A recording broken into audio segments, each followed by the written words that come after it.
It is 3 in the morning. The world outside your window is wrapped in a deep and profound silence, a stillness that seems to hold the very breath of the night. But inside, in the quiet theater of your mind, a storm is raging. The day's conversations play back on a loop, each word analyzed, each tone scrutinized. Shadows of yesterday's regrets creep in, whispering of things you should have done differently, of moments lost and opportunities missed. And just beyond them, the specter of tomorrow looms large, a tangled web of worries, what-ifs, and unspoken fears about your work, your family, your health, your future. There is no external noise, yet the clamor inside your head is deafening. This is a special kind of insomnia, one not born of sound, but of a mind that has forgotten how to be still. It's a feeling known to so many of us, a shared, silent exhaustion in the heart of the modern world. We are told, from our first breath, to hold on to our ambitions, hold on to our relationships, hold on to our possessions, hold on to control. We grip so tightly, believing that the force of our will alone can shape reality to our liking and keep us safe from harm. But no one ever teaches us the other half of wisdom, the gentle, necessary, and healing art of letting go. No one shows us that the things we cling to so desperately for security are often the very source of our suffering, the heavy stones that we carry in our minds, day after day, and into the lonely hours of the night. These burdens, this weight of a past we cannot change and a future we cannot command, are stealing our peace. They are robbing us of the deep, restorative rest our bodies and souls cry out for. But what if there was another way? What if the solution to this inner turmoil was not to fight harder, to think more, or to control even tighter? What if the path to peace was not about adding something new, but about releasing what is already there? This is a gentle invitation to explore an ancient path, a wisdom that has flowed like a quiet river through centuries of human searching. It is the wisdom of the Buddha, a teaching not of dogma or belief, but of a practical and compassionate understanding of the mind. It is the path of learning to unclench our inner fist, to release the unnecessary burdens, and to discover the profound peace that is waiting for us, just underneath the noise. This is the art of letting go, an art that promises not escape, but true freedom, not emptiness, but profound healing, and the simple, sacred gift of a deep and peaceful sleep. To begin this journey of letting go, we must first ask a fundamental question, one that lies beneath our sleepless nights and our anxious days. Why is it that rest feels so elusive? Why, even when our bodies are exhausted and the world is quiet, does our mind refuse to settle? We search for peace as if it were a distant shore, something to be discovered after a long and arduous voyage. But the ancient wisdom of the Buddha suggests something radically different.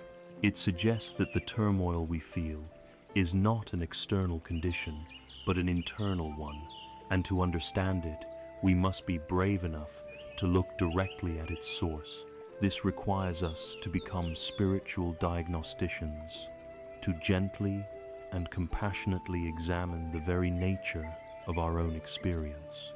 In the language of the Buddha, the word for this fundamental state of unease is dukkha.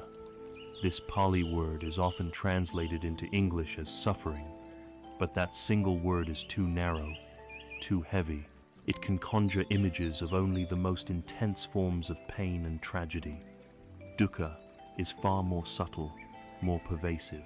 It is the background hum of dissatisfaction that runs through our lives. It is the feeling of being not quite complete.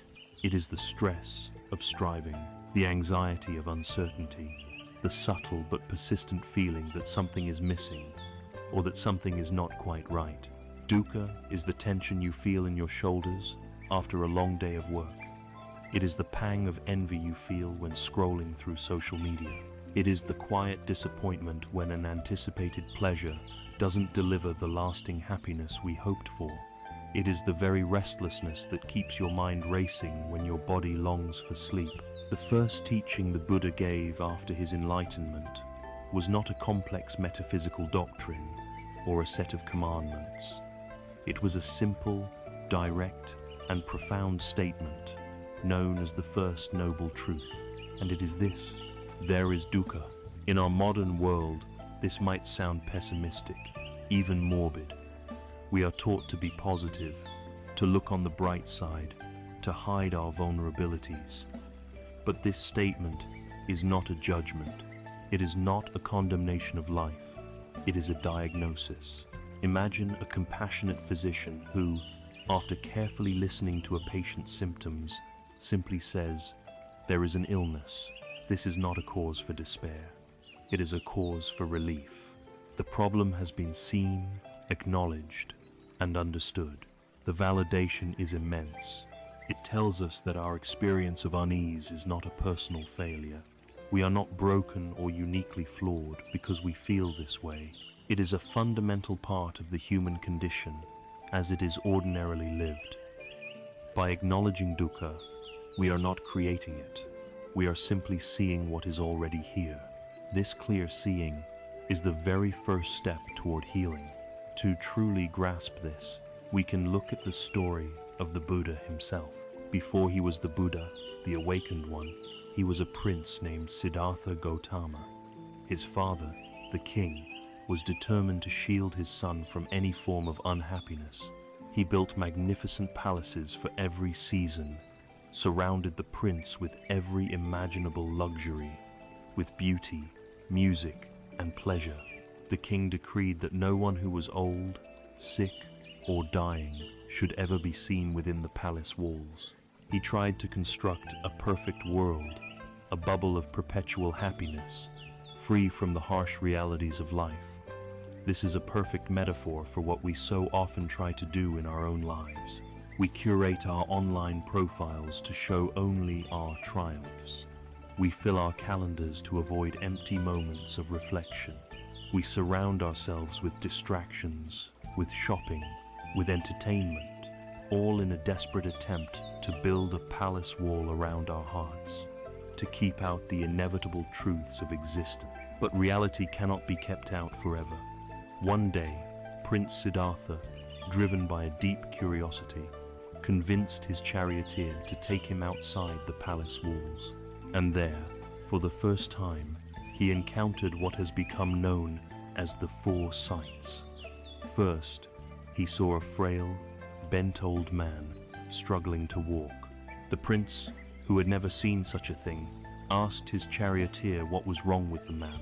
The charioteer replied, "He is old. It is what happens to all of us. You, too, will one day be old." This was the first crack in the palace walls, the truth of aging, of anicca, or impermanence. On a second trip, he saw a person lying by the roadside, their body racked with disease. Again, he asked what this was, and was told, "This is sickness. It is a part of life. We are all subject to illness." This was the truth of the body's fragility. On a third trip, he saw a funeral procession and a corpse being carried for cremation. The sight shocked him to his core. "What is this?" he asked. The charioteer explained, "This is death. It comes to everyone, Prince. It is the end of every life." These three sights pierced Siddhartha's heart. He saw that the happiness he had known, a happiness based on youth, health, and pleasure, was fragile, temporary, and ultimately an illusion. It was built on a denial of reality. This is the core of dukkha. It is the suffering that arises from clinging to things that are inherently impermanent. We cling to our youth, but we age. We cling to our health, but we get sick. We cling to our loved ones and to our own lives, but death is an inevitable reality. The gap between our desire for permanence and the reality of impermanence is the fertile ground in which all our anxiety, stress, and dissatisfaction grows. The reason we cannot rest at night is because, in the silence, the mind is wrestling with these truths. It is trying to solve the unsolvable problem of how to make life permanent, safe, and predictable. It replays the past, trying to fix it. It rehearses the future, trying to control it. It is an exhausting, futile, and deeply human struggle. But the story does not end there. On a fourth trip, Siddhartha saw one more sight, a wandering ascetic, a holy man who had renounced all worldly possessions. He was thin, he had nothing, yet his face was radiant with a profound sense of peace. He was calm, serene, and present. In this man, Siddhartha saw not an escape from reality, but a different way of relating to it. He saw that it was possible to live in this world of old age, sickness, and death without being crushed by it. He saw that peace was not about changing the world outside, but about transforming the mind within. This fourth sight planted the seed of hope. It showed him that while dukkha is real, it is not the final word. There is a path that leads to the cessation of dukkha. And so, Siddhartha left his palace, not to run away from suffering, but to run directly towards it, to understand its deepest cause, and to find the cure, not just for himself, but for all beings.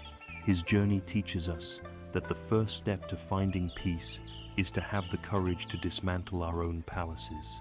It is to gently acknowledge the reality of our own lives. The stress from your job is a form of dukkha.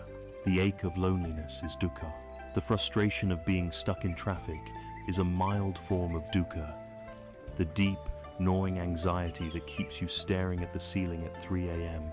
is dukkha.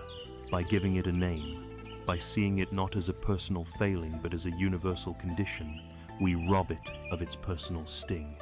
We stop asking, "What is wrong with me?" And we start asking, "What is this experience?" This shift in perspective is the beginning of wisdom.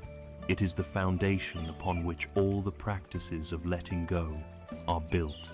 We must first see the cage before we can find the key to open the door. We have now seen the fundamental unease that pervades our lives. We have given it a name. Now, we must turn our gaze inward, to the very instrument that generates and perpetuates this unease, the restless, tireless storyteller in our own minds. We have now stood at the threshold of our own experience and acknowledged the presence of a fundamental unease, a deep disquiet we call dukkha. We have recognized that this feeling is not a personal failure, but a shared human condition. Now, we must take the next step and ask, where does this experience of unease actually take place? The answer is simple, yet profound. It happens within the vast, intricate, and often chaotic landscape of the human mind. To find peace, we must become familiar with the inhabitant of this landscape, the tireless narrator who crafts the stories of our stress and our sorrow. Buddhist psychology, for thousands of years, has used a wonderfully accurate and compassionate metaphor to describe the untrained mind. It is called the monkey mind. Imagine you are standing in a vast, dense jungle. High above in the canopy, a monkey leaps and chatters, never still for a single moment. It swings wildly from one branch to another, its attention constantly shifting. It grabs for a piece of fruit, holds it for a second, then drops it, having already been distracted by a colorful flower on a different branch. It screeches at a shadow, then chatters excitedly at a sound, then swings away in a sudden burst of restless energy. It is in constant motion, driven by impulse, memory, and fleeting desire. This, the teachings say, is the natural state of our mind when it is not consciously cultivated. It is not good or bad. It is simply what a mind does. Let us look at the branches this monkey of our mind swings to throughout our day, and especially during our sleepless nights. One well-worn branch is the past. The monkey leaps to the memory of an awkward conversation, an embarrassing mistake, a moment when we felt hurt or wronged. It doesn't just visit the memory, it relives it. It replays the scene, analyzing every detail, generating the same feelings of shame, anger, or regret as if it were happening right now. Then, with breathtaking speed, it swings to another branch, the future. Here, it spins countless scenarios of what might go wrong. It rehearses arguments that will likely never happen. It worries about finances, health, relationships, creating detailed, catastrophic fantasies that leave our bodies tense and our hearts pounding with anxiety. There are other branches, too. The branch of judgment, where it criticizes ourselves mercilessly or finds fault with others. The branch of desire, where it fixates on something we want, creating a gnawing sense of lack. The branch of distraction, where it is pulled away by any random sight, sound, or physical sensation. This ceaseless swinging, this internal acrobatics, is utterly exhausting. It is the reason we can feel more tired after a day of sitting at a desk, lost in thought, than after a day of physical labor. Our mental energy is being consumed by this frantic, purposeless motion. And what is our typical response when we notice this chaos? Our instinct, born from a lifetime of trying to control everything, is to try and tame the monkey with force. We stand at the bottom of the tree and we shout, "Stop thinking about that. Be quiet. Just calm down." We try to suppress the thoughts, to wrestle the monkey into submission. Imagine for a moment what happens when you do that. Imagine a real person running into a jungle, screaming at a monkey. Does the monkey become calm and obedient? Of course not. It becomes more agitated, more frightened, more frantic. It screeches louder and leaps even more wildly. The same is true of our minds. When you try to forcibly suppress a thought, you give it energy. You enter into a struggle with it. It's like trying to hold a beach ball underwater. It takes enormous effort, and the moment you relax your grip, the ball shoots to the surface with even greater force. This internal war between our desire for quiet and the mind's natural tendency to move is a primary cause of our suffering. We lie in bed, fighting our own thoughts, and this very fight is what creates the tension and anxiety that prevents sleep. We are trying to win a battle against ourselves, a battle that can never be won through aggression. The wisdom traditions offer a radically different approach, one illustrated by a simple parable. One person, representing our usual approach, enters the forest to catch the monkey. He chases it, shouts at it, throws sticks at it, trying to force it into a cage. The result is chaos. The monkey is terrified. The forest is in an uproar, and the person is left angry, breathless, and defeated. Now, imagine a second person enters the forest. This person represents the mindful approach. They see the frantic monkey, but they do not chase it. Instead, they find a comfortable spot at the base of a large tree, and they simply sit down. They are still. They are patient. They are non-threatening. In their open palm, they hold a piece of fruit, perhaps a banana, and they just sit, breathing quietly. High above, the monkey continues its frantic dance, but soon it notices this calm, still presence below. Its chattering begins to subside. Its fear is slowly replaced by curiosity. It peeks down, seeing no threat, only a quiet offering. Cautiously, it begins to make its way down the tree. It might scamper back up a few times, startled by its own shadow, but the person remains still and patient. Eventually, drawn by the stillness and the gentle offering, the monkey comes all the way down and gently takes the fruit from the person's hand. The battle is over, not because the monkey was conquered, but because the conditions for peace were created. In this story, the monkey is our restless mind. The frantic chaser is our ego, our desperate need for control. The wise person is our awareness, our capacity to observe without judgment. The stillness is the practice of mindfulness. And the banana, the gentle offering, is the anchor for our attention most often, our own breath. The lesson is profound. The first step to calming the monkey mind is not to fight it, but to befriend it. It is to stop chasing and start observing. This means that when you lie in bed and the thoughts begin to race, you do not engage them in battle. You do not try to wrestle them into silence. Instead, you adopt the posture of the wise person. You simply notice. You can say to yourself, with a gentle, non-judgmental tone, there is the monkey, swinging to the branch of worry. There it is now, on the branch of regret. And now it's distracted by an itch on my foot. You simply watch the show. You become the audience to your mind's performance, rather than the lead actor in its drama. When you do this, something miraculous begins to happen. You create a space, a small, quiet space, opens up between you, the observer, and the thoughts that are being observed. In this space is the beginning of freedom. You realize that you are not your thoughts. You are the one who is aware of the thoughts. They are events in your consciousness, but they are not the totality of who you are. The monkey is still there, chattering away, but it no longer has you in its grip. Its voice becomes just one sound in the vast silence of your awareness. This is the foundation of letting go. It is the recognition that the storyteller in your head is not you, but a natural process that you can learn to watch with kindness and detachment. The monkey mind is the engine of our dukkha, tirelessly spinning tales of yesterday's pain and tomorrow's fears. But now we know we don't have to believe every story it tells. The monkey does not leap at random, however.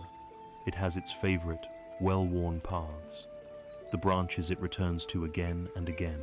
To truly bring it peace, we must look closely at these two favorite destinations. The first, and perhaps the heaviest, is the gnarled, heavy branch of the past.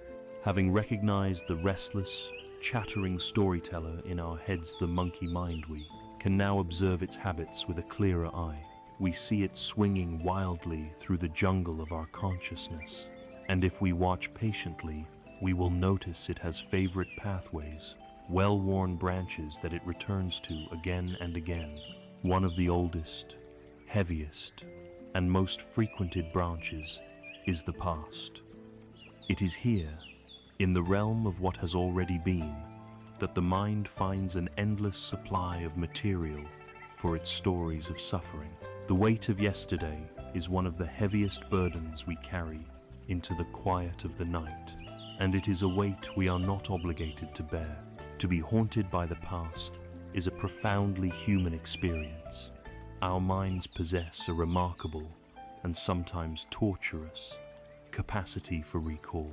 But the suffering does not come from the memory itself. It comes from our relationship to it. We don't just remember the past, we become its prisoner. Our mind transforms into a cinema, and we are strapped to the seat, forced to watch the same films on a loop.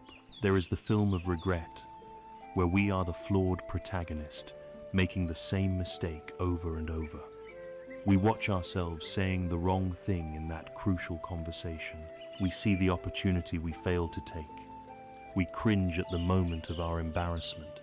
With each viewing, we become our own harshest critic, whispering, "If only you had been smarter, quicker, better." We are the judge, prosecutor, and jury in a courtroom of our own making, and the verdict is always guilty. Alongside this cinema of regret is a museum of grievances. Here, we have carefully curated and preserved every hurt ever inflicted upon us. Each room holds a different memory, a betrayal by a friend, an unkind word from a loved one, an injustice at work. We wander these cold, silent halls, polishing the exhibits, making sure the pain remains as sharp and vivid as the day it was created. We tell ourselves we are remembering to protect ourselves from being hurt again. But in reality, we are simply re-inflicting the wound, keeping the anger and resentment alive and festering within us. Whether we are trapped in the cinema of regret or the museum of grievances, the effect on our nervous system is the same. Each time we mentally relive a stressful or painful event, our brain cannot distinguish between a real threat and a remembered one. It dutifully releases a cascade of stress, hormone cortisol, adrenaline preparing the body for a fight or flight that will never come. Our heart rate increases, our muscles tense, our breathing becomes shallow. We are, in a very real sense, poisoning our present moment with the emotional residue of the past. We lie in bed, wondering why we are so tense and anxious, not realizing that our body believes it is still in the middle of an argument from 10 years ago. Here, the Buddha's wisdom offers a radical key to liberation. The teaching is this: the past does not exist. This is not a denial of our experience. It is a profound statement about the nature of reality. The event that caused you pain is over. It is gone. The words that were spoken have vanished into the air. The moment itself has dissolved into the unending flow of time. All that is left, right here, right now, is a thought, a memory, an echo in the mind, and an emotional charge attached to that echo. We are not suffering because of what happened then. We are suffering because we are clinging to that memory in the present. The past is a heavy sack of rocks that we picked up on a road we have long since left behind, yet we insist on carrying it on our shoulders for the rest of the journey. Letting go is the simple, courageous realization that we are allowed to put the sack down. There is a classic Zen story that illustrates this perfectly. Two monks, one senior and one junior, were traveling together on a long pilgrimage. They came to a wide river where the current was strong. On the riverbank stood a beautiful young woman in fine silk robes, hesitating, afraid to cross for fear of ruining her clothes and being swept away. The monastic vows that the monks had taken were very strict, and one of them forbade touching a woman. The junior monk, a diligent and pious man, immediately stood back, averting his eyes. He would not dream of breaking the rules. The senior monk, however, looked at the woman, looked at the river, and without a word, walked over to her. He hoisted her onto his shoulders, waded through the powerful current to the other side, and gently set her down. She thanked him profusely, and he simply nodded and continued on his way. The junior monk was utterly scandalized. He hurried to catch up with his master, his mind a whirlwind of judgment and indignation. For hours they walked in silence, but inside the young monk's head, a furious argument was raging. He replayed the scene at the river again and again. He touched her. He broke our most sacred vows. How could he be so shameless? He built a powerful case against his master, his anger and resentment growing with every step. Finally, as evening approached, he could bear it no longer. He burst out, "Master, I must speak. I am deeply troubled. Back at the river, you broke our precepts. You lifted that woman and carried her in your arms. You know we are forbidden from such contact." The old monk stopped, turned to his young companion, and looked at him with genuine confusion in his eyes. He said, "I left that woman by the river hours ago. Why are you still carrying her?" This story is a mirror for our own minds. The woman represents any past event, a mistake, a regret, a hurt, a failure. The senior monk represents the wisdom of letting go. He dealt with the situation in the present moment with compassion and practicality. He did what was needed, and once the moment was over, his mind was free. He did not carry the event with him. The junior monk, however, represents our monkey mind. Though he never touched the woman, he was the one who was truly burdened. He carried her in his thoughts, his judgments, his anger, and his righteousness for hours. He was poisoning his own journey. We must ask ourselves, with the same gentle honesty as the old monk, what am I still carrying? What argument, what failure, what embarrassment from yesterday, last month, or 20 years ago am I still carrying on my shoulders tonight? Who is the woman I refuse to set down by the river? Letting go of this burden does not mean pretending it never happened. It means changing our relationship to it. The goal is to transform the past from a jailer into a teacher. Every mistake we have made contains a lesson in humility or wisdom. Every hardship we have endured has forged resilience in us. Every regret we feel points us toward a value we hold dear. We can honor the past not by endlessly punishing ourselves for it, but by gratefully accepting its lessons. You can look at a memory that causes you pain and gently ask it, "What are you here to teach me?" When you extract the lesson, you no longer need to carry the pain of the experience. The key that unlocks the prison door of the past is forgiveness, and most importantly, self-forgiveness. We hold ourselves to an impossible standard of perfection, and then endlessly berate ourselves when we fall short. Forgiving yourself is not about condoning a past action. It is a compassionate acknowledgement of your own humanity. It is saying, "I did the best I could at that time, with the awareness I had. I am not that person anymore. I have learned. I have grown." It is an act of releasing yourself from a debt that no one is asking you to pay but you. The past is a story, and as long as we keep telling ourselves the same painful version of it, we will remain its protagonist and its victim. But we are the authors of our inner world. We have the power to stop reading the chapters that hurt us. By understanding that the past is only a memory, by learning from it as a teacher, and by offering ourselves the profound gift of forgiveness, we can set the heavy bag down. We can leave the woman by the river.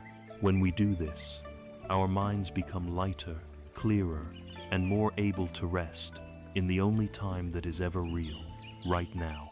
But the monkey mind has another favorite haunt, a shadowy land of phantoms and fears.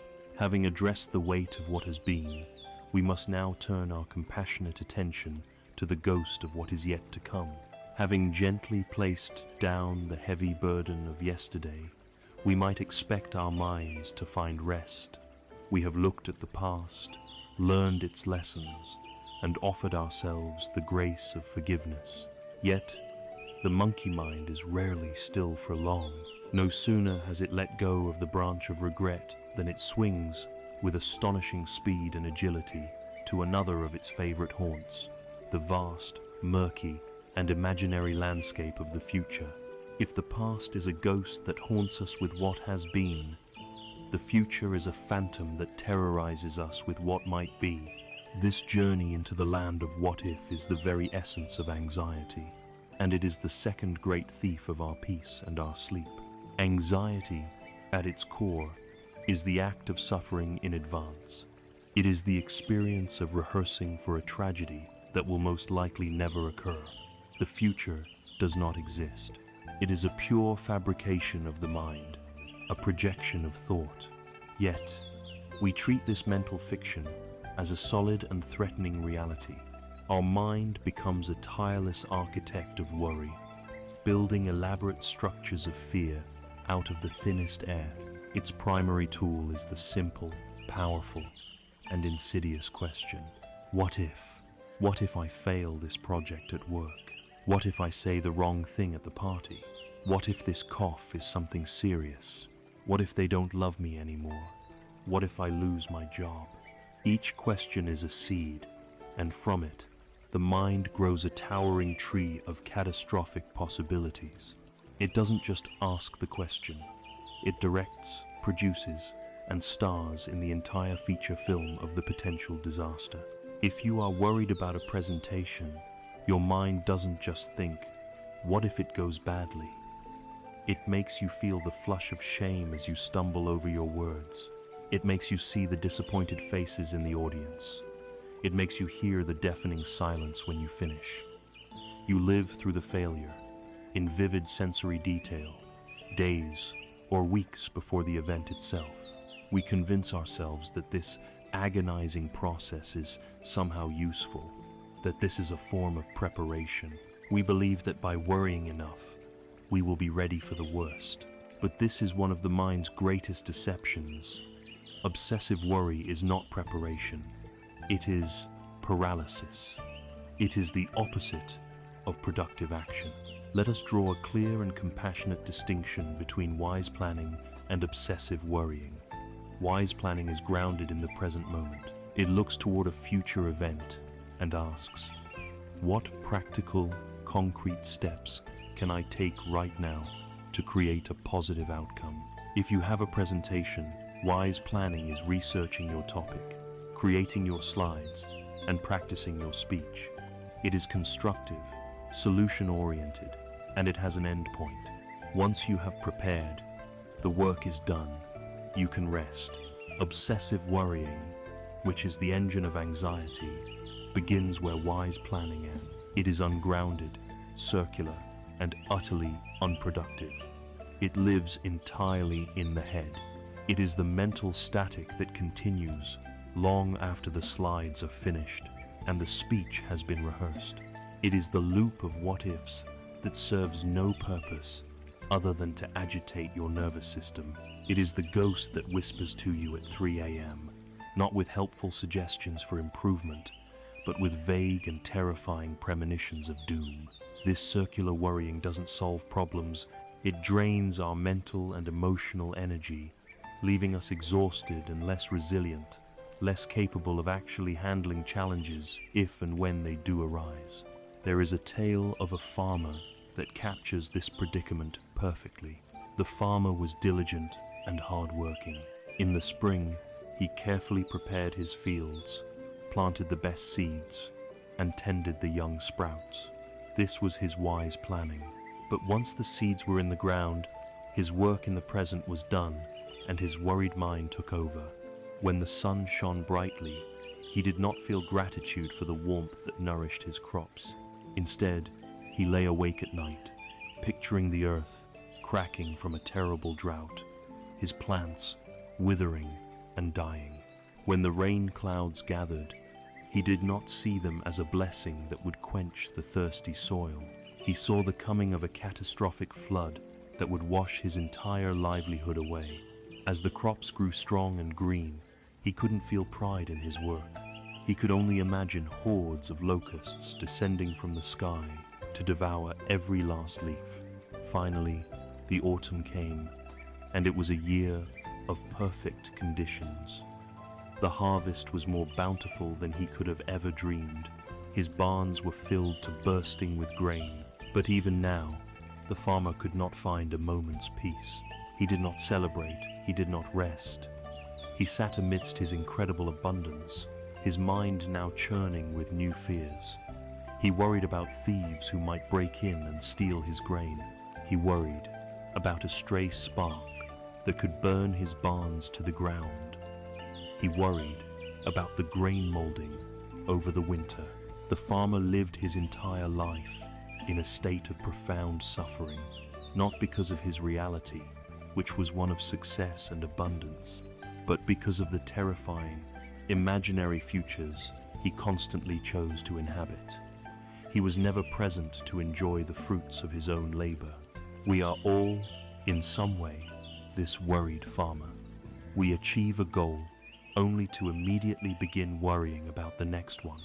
We find a measure of security only to imagine all the ways we could lose it.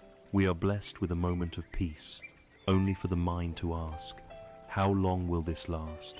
Anxiety is a thief that robs the present moment of its richness. The perpetual fear of tomorrow casts a long, dark shadow over the simple, tangible beauty of today. The antidote to this fear is not to find a way to guarantee a perfect future. Such a thing is impossible. The root of anxiety is our desperate demand for certainty in a universe that is, by its very nature, uncertain. The path to peace lies in a radical shift of perspective. We must learn to let go of the need to know. We must learn to become comfortable with uncertainty. This is not an act of passive resignation. It is an act of profound courage and wisdom. It is the realization that our attempts to control the future are futile and exhausting. The future is an unwritten book. We cannot read the later chapters. We only have this one page. this one moment, to write. When the mind begins its familiar refrain of what if, we can learn to meet it with a gentle, internal response. I don't know, and I can be with the not knowing. This simple acknowledgement releases us from the impossible burden of being fortune tellers. It allows us to reclaim all the energy we expend on worry and bring it back here to the present moment, the only place where we have any real power, the only place where life is actually lived. When you feel the wave of anxiety begin to rise, you can practice this grounding. First, name the feeling without judgment. This is anxiety. The mind is in the future. Then, pull your awareness back into your body, back into the present reality. You can use your senses. Notice 5 things you can see in the room right now.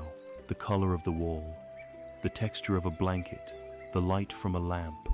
Then, notice 4 things you can feel. The weight of your body on the bed, the feeling of the air on your skin, the fabric of your clothes. Notice 3 things you can hear.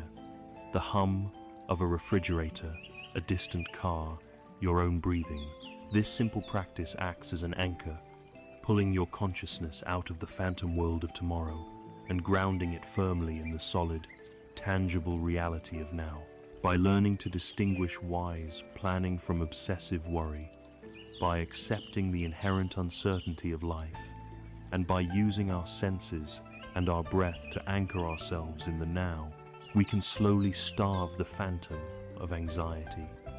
We can learn to let the future be, and instead attend to the life that is waiting for us right here. We have seen how the mind clings to the past and grasps at the future. These 2 habits, regret and worry, are like 2 wings of the same bird.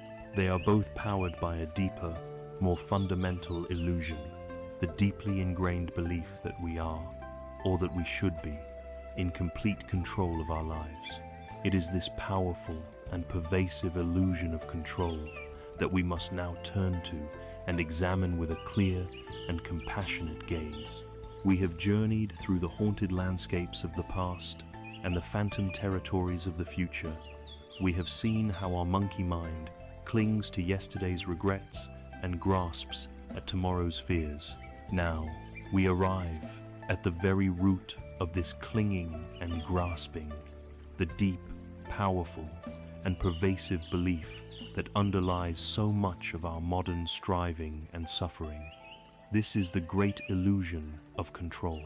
It is the subtle, often unconscious assumption that we are the chief architects of our reality, and that if we just plan meticulously enough, work hard enough, and worry strategically enough, we can command the universe to bend to our will, securing for ourselves a life free from pain, uncertainty, and loss. This core myth is the source of our deepest tensions and our most profound exhaustion. Our contemporary culture is a grand cathedral built in worship of control. From every screen, every book, every podcast, we are fed the gospel of absolute self-determination. In our careers, we are told to shatter ceilings, to hustle relentlessly, to engineer a perfect 5-year plan as if life were a predictable business model rather than a wild, untamable force. We believe that with enough ambition, we can guarantee our ascent up a linear ladder of success. In our relationships, we subtly and unconsciously try to manage the feelings and behaviors of others.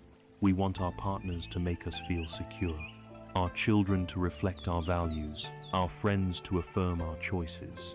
We become emotional puppeteers, pulling strings of expectation and getting frustrated when the other characters in our lives refuse to follow our script. We extend this illusion to our very bodies. While living a healthy lifestyle is wise, our culture often promotes an obsessive quest to conquer biology itself.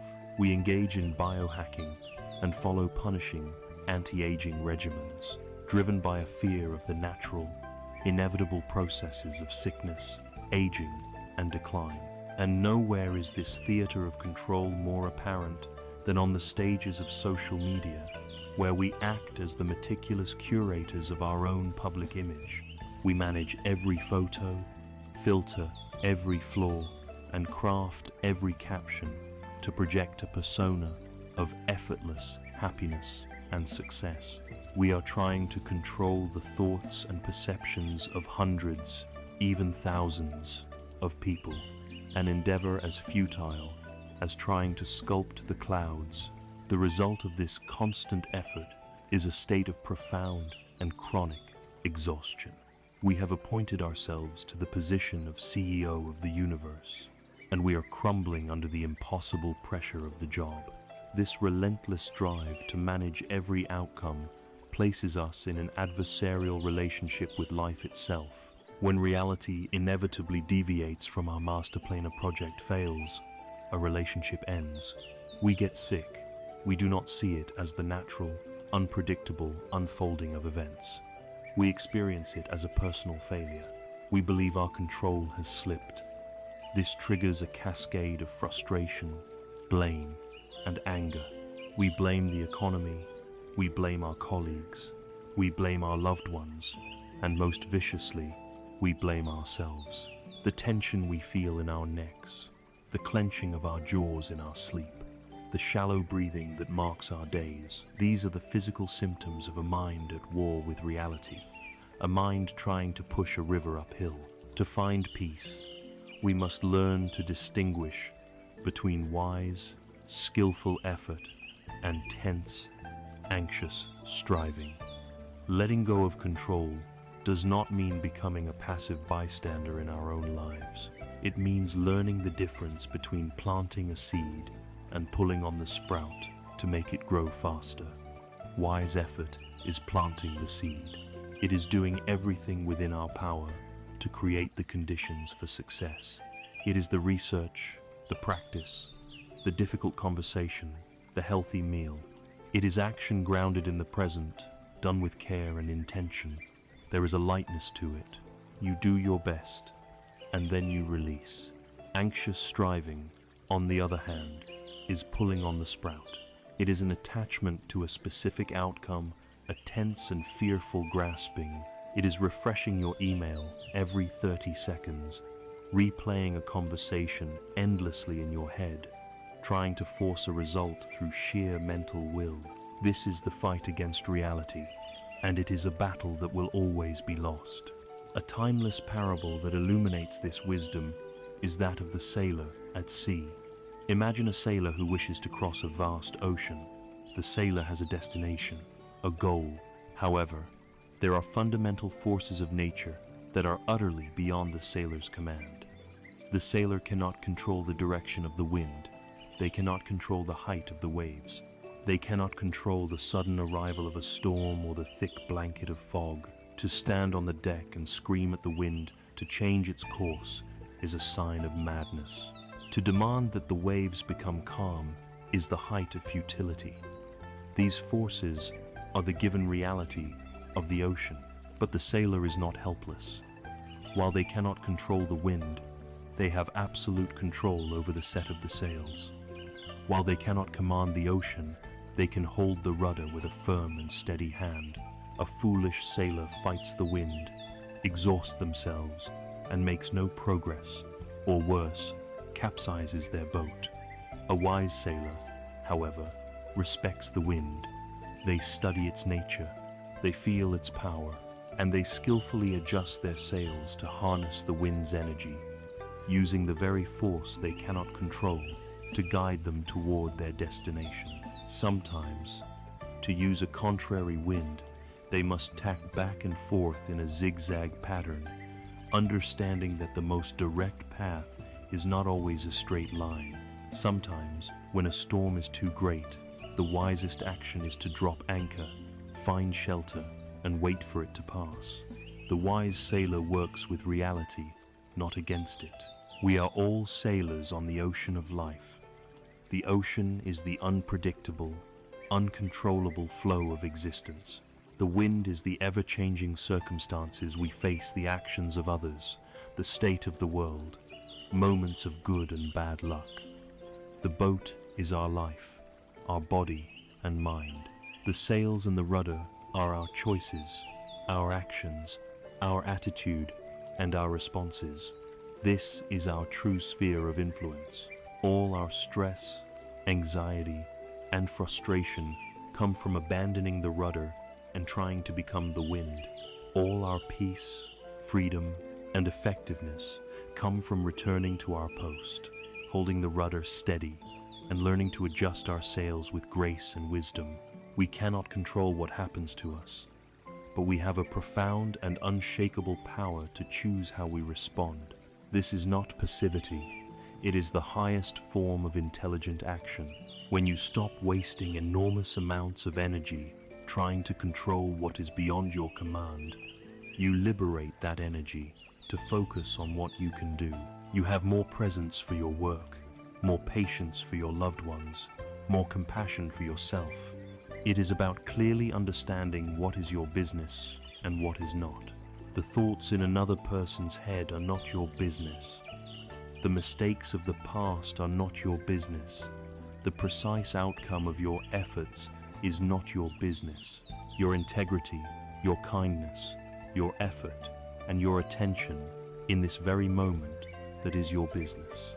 The relentless pursuit of control is the engine that fuels our regrets and our anxieties. It is the single greatest source of our tension and exhaustion. The path to a more peaceful life, a more restful sleep, is not found in finally achieving total control, but in the courageous and graceful surrender of this deep-seated illusion. It lies in becoming a wise sailor. But to truly let go of the helm of the universe, to fully trust in our ability to adjust our sails, we must first deeply understand the nature of the ocean itself. We must be willing to face one of the most fundamental, challenging, and ultimately liberating truths of our existence. A truth that makes the illusion of control utterly and completely unsustainable. The universal law of impermanence. We have peeled back the layers of our restlessness, moving from the symptoms of sleeplessness and anxiety to the root cause, the pervasive and exhausting illusion that we can control the uncontrollable. We see ourselves as sailors, trying to command the wind and the waves, and we wonder why we are so tired.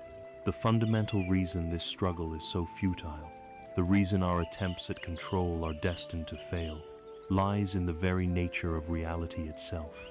The universe operates according to a profound and unbreakable law, a truth that is both deeply challenging and ultimately liberating. In the language of the Buddha, this law is called anicca, or impermanence. Anicca is the universal truth that everything is in a constant state of flux. There is nothing in the entire cosmos, from the grandest galaxy to the smallest subatomic particle, that is static, fixed, or permanent. Everything is a process, a temporary arrangement of conditions, constantly arising, changing, and passing away. The mountains we see as symbols of eternal stability are, in geological time, rising and eroding in a slow, majestic dance. The stars in the night sky are being born and are dying in fiery explosions. The seasons turn, day becomes night, and night becomes day. The world is not a collection of solid nouns, it is a symphony of ever-changing verbs. Nowhere is this truth more intimate and undeniable than in our own bodies.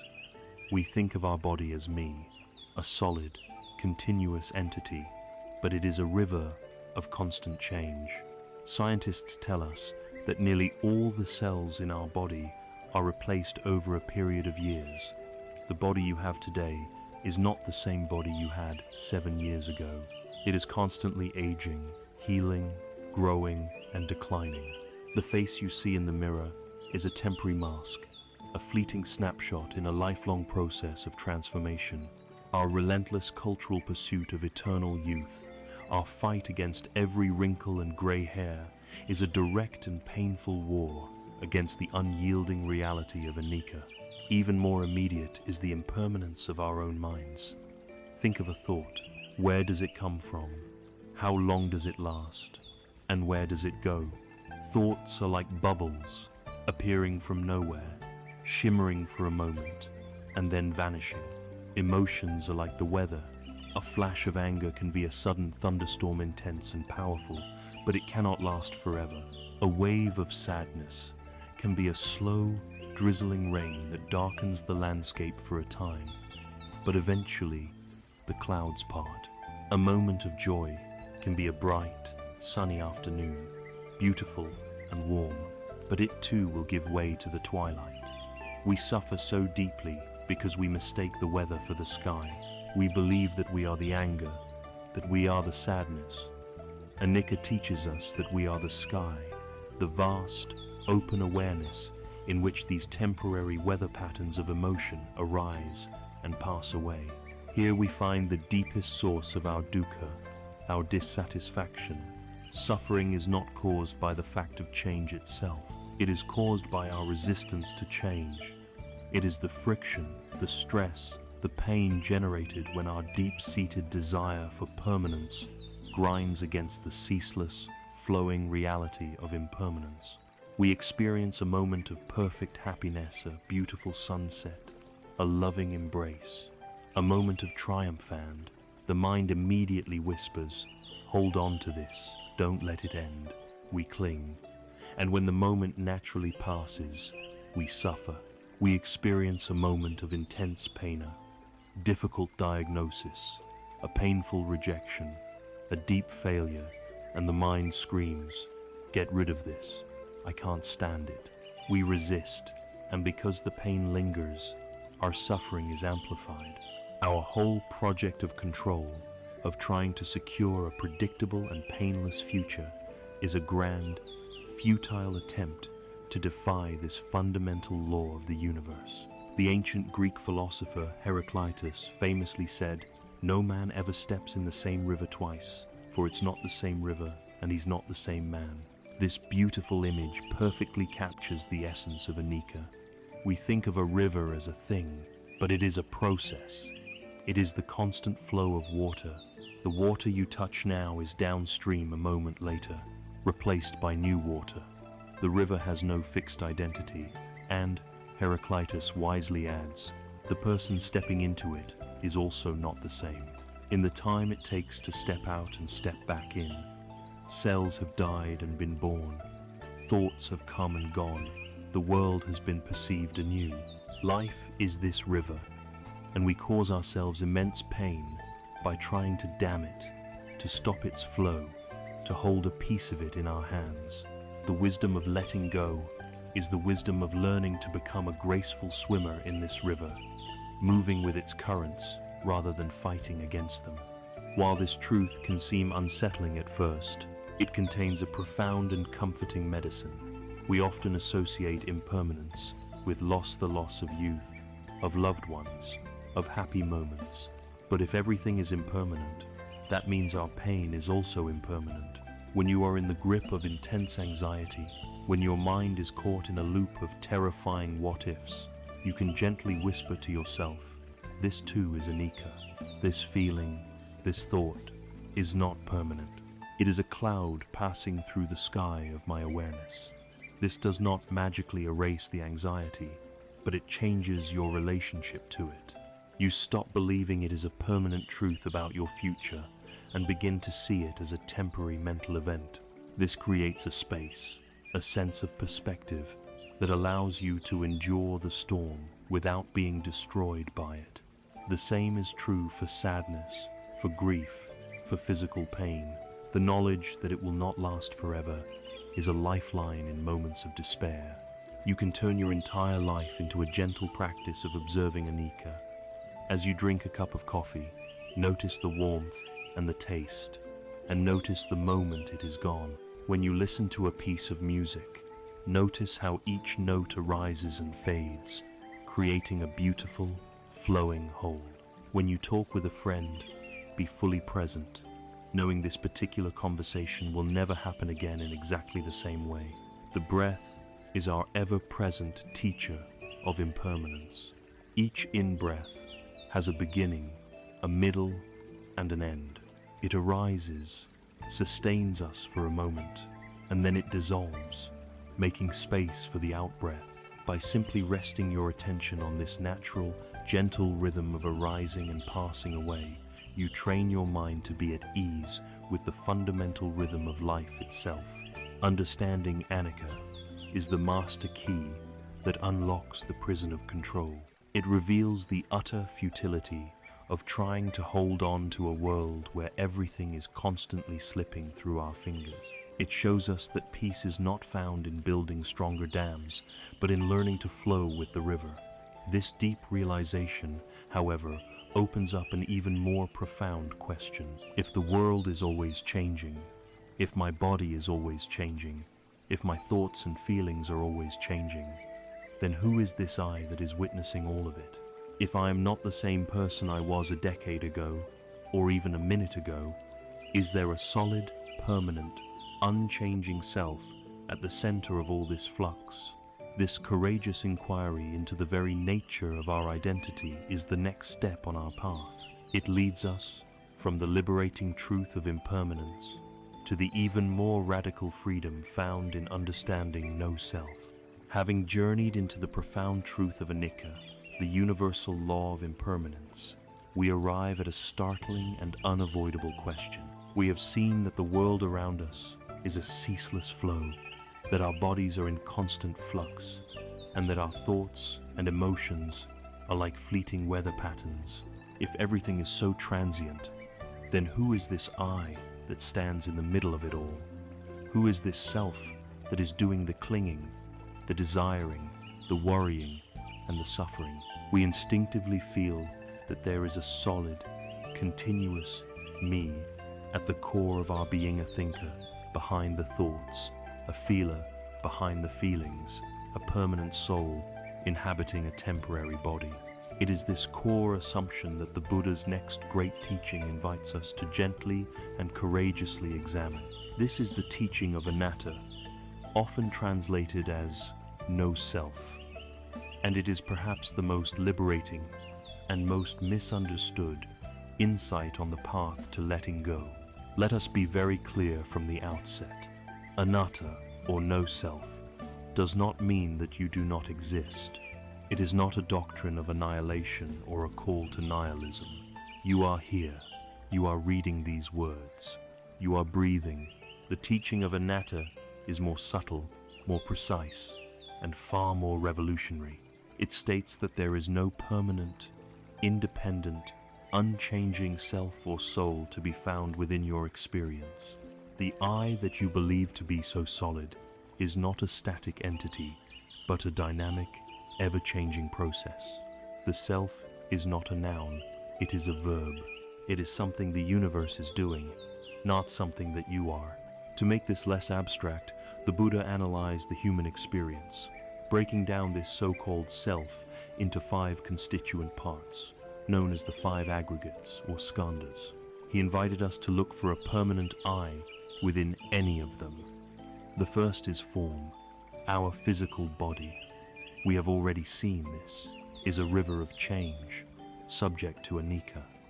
Is your body truly you? If you lose a limb in an accident, are you any less you? Of course not. The body is a temporary vessel. The second is feeling, the raw sensations that arise from contact with the world, categorized as pleasant, unpleasant, or neutral. A cool breeze on a hot day is pleasant. A sudden loud noise is unpleasant. These feelings flicker in and out of existence constantly. Are you your feelings? If you feel a wave of sadness, does your entire being become sadness? No, the feeling is a temporary guest. The third is perception, the faculty of the mind that recognizes, labels, and categorizes. This is what sees a collection of colors and shapes and labels it tree, or hears a certain tone of voice and labels it insult. Our perceptions are deeply conditioned by our past experiences, our culture, and our current mood. They are not an objective window onto reality. Are you your perceptions? The fourth is mental formations. This is a vast and crucial category. It includes all of our thoughts, opinions, beliefs, biases, memories, habits, intentions, and volitions. This is the domain of the monkey mind, the chattering storyteller. But are you your thoughts? A thought is the most ephemeral thing imaginable, a flash of lightning in the mind. If you are your thoughts, which one are you? The angry thought, the compassionate one, the brilliant one, the foolish one? They are all visitors. The fifth and final aggregate is consciousness, the basic faculty of awareness itself, the light that illuminates the other four. But even consciousness, the Buddha taught, is not a monolithic, unchanging soul. It arises in dependence on conditions. Eye consciousness arises when an eye meets a form. Ear consciousness arises when an ear meets a sound. It flickers on and off, moment by moment, with each sensory experience. The profound conclusion is that the self we so fiercely protect cannot be located as a separate entity within any of these five processes. The I is simply a convenient label we apply to the ever-shifting coalition of these five aggregates. It's like a car. A car is made of wheels, an engine, a chassis, and so on. There is no separate carness that exists apart from its components. In the same way, there is no separate self that exists apart from the flow of body, feelings, perceptions, thoughts, and consciousness. The practical wisdom of this teaching is beautifully illustrated in a classic story from the Taoist sage Zhuangzi. Imagine you are crossing a misty river in a small boat. Suddenly, with a loud thud, another boat bumps into yours. If you look up and see that the other boat is empty, simply adrift on the current, what is your reaction? You might feel a brief flicker of annoyance, but it passes quickly. You would simply push the empty boat away with your oar and continue on your journey. There is no one to blame. It is just an event. Now, let us change just one detail. Imagine in that same situation, you look up and see a person standing in the other boat. What is your reaction now? Instantly, anger flares. Hey, watch where you're going, you might shout. Are you blind? What's the matter with you? You are filled with indignation. Your heart pounds and your peace is shattered. The story of the offender and the offended is born. Zhuangzi's profound point is this: the physical bump was identical in both scenarios. The external event did not change. The only thing that changed was your perception of a separate self in the other boat. All your anger, your resentment, your feeling of being personally wronged arose not from the bump itself, but from the idea of a me who has been offended by a you. The teaching of anatta invites us to see all the boats as empty. This doesn't mean people are mindless robots. It means their actions are the complex, conditioned result of their own five aggregates, their own history, their own hidden suffering, their own monkey mind, their own misperception. When someone cuts you off in traffic, when a colleague criticizes your work, when a loved one says something thoughtless, their action is almost never truly about you. It is an expression of their inner world, their own conditioning. When we see this, we can stop taking everything so personally.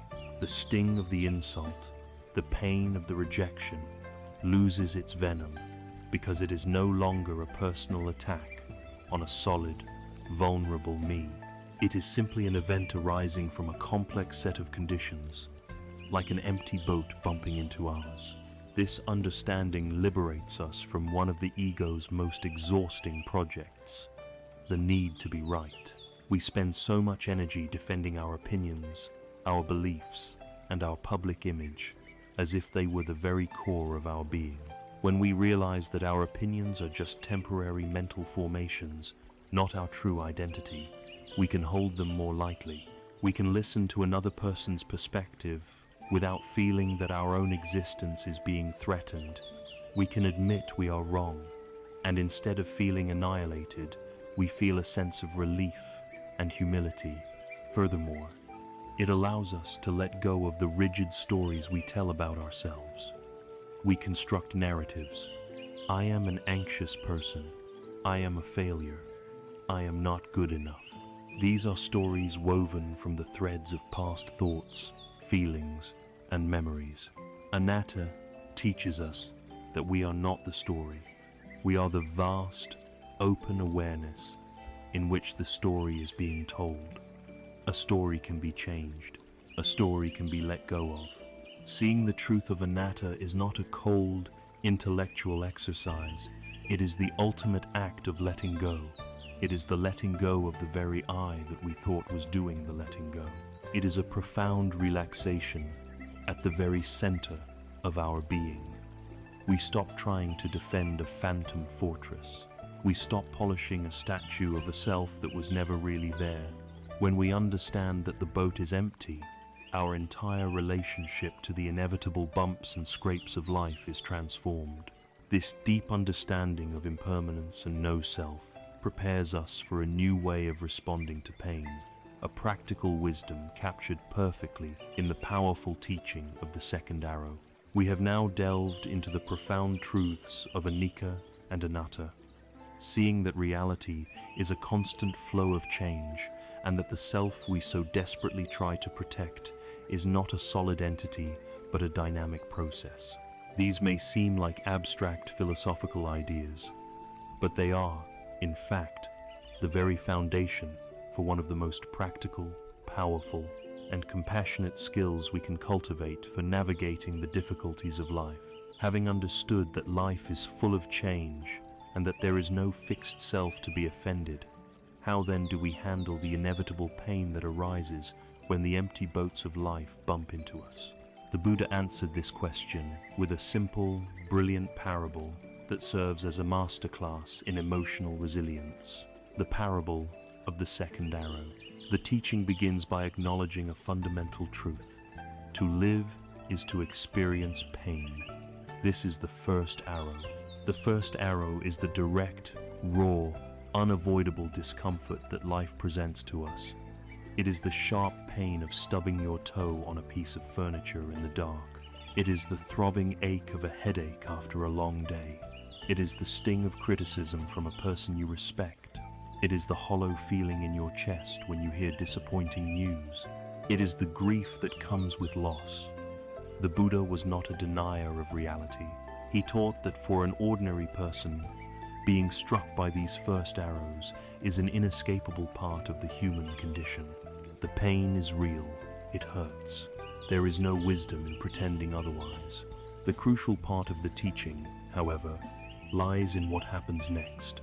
The Buddha said that when an ordinary, untrained person is struck by a first arrow, they don't just feel the pain of that initial wound. Immediately, they begin to worry, to grieve, to rage, and to despair. They add a layer of mental commentary on top of the initial event.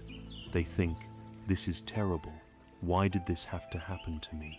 This is so unfair. I can't stand this. They blame others, or they blame themselves. They spin elaborate stories about how this one painful event will ruin their entire future. This reaction, this storm of judgment, resistance, and fear is the second arrow, and it is an arrow that we fire at ourselves. So, the person feels two pains. The pain of the first arrow, which was the event itself, and the much greater pain of the second arrow, which is their own reaction. The first arrow causes pain. The second arrow causes suffering. The Buddha then said that a wise person, a student of the path, when struck by a first arrow, still feels the pain of the physical or emotional wound. They are not numb. They do not bypass the initial hurt, but they stop there. They do not automatically fire the second arrow. They do not add the layers of worry, blame, and catastrophizing. Therefore, they feel only one pain, not two. They are struck by only one arrow. Let us bring this ancient wisdom into the landscape of our modern lives. Imagine you are laid off from your job. The first arrow is the initial shock, the fear for your financial security, the sadness of leaving your colleagues. This pain is real and valid. The second arrow is the story that follows. I am a complete failure. My career is over. Everyone will think I'm incompetent. What's wrong with me? I should have seen this coming. My boss always had it in for me. This spiral of self-recrimination and blame is the second arrow. The job loss was a painful event. The story of being a failure is the suffering you inflict upon yourself. Consider the experience of chronic physical pain. The first arrow is the raw, physical sensation itself. The ache, the burning, the stiffness. The second arrow is the mental commentary. This is ruining my life. I'll never be able to enjoy things again. This is unbearable. Why won't it go away? This mental resistance creates tension in the body, which can often intensify the physical sensation of the first arrow. The suffering becomes a vicious cycle, fueled by our own reaction to the pain. The pattern applies even to small, everyday events. You make an embarrassing comment in a social situation. The first arrow is the immediate flush of heat to your cheeks, the feeling of awkwardness. It is fleeting. The second arrow is the mental replay that can last for hours or even days. You lie awake at night, cringing, calling yourself an idiot, imagining everyone is laughing at you. The initial moment of pain was brief. The prolonged suffering is entirely created and sustained by the second arrow of your own mind. This is where our understanding of anicca and anatta becomes profoundly practical. When a first arrow strikes, remembering the truth of anicca, or impermanence, is like applying a cooling balm. It allows you to meet the pain with the quiet knowledge that this too shall pass. This feeling of anxiety, this wave of grief, this physical discomforted is a temporary condition. It is a weather pattern, not the permanent climate of your life. This understanding prevents the panic that leads to the second arrow of catastrophizing, the thought that this will last forever. Remembering the truth of anatta, or no self, is like wearing a shield of non-personalization. When the first arrow of criticism or rejection strikes, the understanding of anatta helps you to see it, not as a fundamental attack on the core of your being, but as an impersonal eventan, empty boat bumping into yours. You see the critical words as arising from the other person's own complex conditioning, not as an ultimate truth about your worth. This prevents the ego's knee-jerk reaction of defensiveness, blame, and victimhood. The arrow still lands, but it doesn't hit a solid, vulnerable target called me. The practice, then, is to learn to feel the first arrow cleanly. This does not mean being a stoic or suppressing your feelings. In fact, it is the exact opposite. It is an act of radical intimacy with your own experience. It means allowing yourself to feel the raw energy of the emotion or the physical sensation without immediately telling a story about it. When a feeling of sadness arises, instead of launching into the story of my sad life, can you just feel the sensation of sadness in your body? Where is it? Is it a heaviness in the chest, a lump in the throat, a sense of emptiness? Can you just be with that raw data without the narrative? When you do this, you turn toward the pain with curiosity rather than fear. You observe it, you breathe with it, you allow it to be there, knowing that it is impermanent. By refusing to fire the second arrow, you give the energy of the first arrow the space to move through you and dissipate naturally. When we resist pain, when we fight it with the stories and judgments of the second arrow, we trap its energy within us, turning a fleeting pain into chronic suffering. Life will, inevitably, shoot first arrows at us. We cannot build a fortress that will protect us from all of life's pain, loss, and disappointment. The path to freedom does not lie in avoiding the first arrow, but in mastering the art of not shooting the second. This is where our true power lies.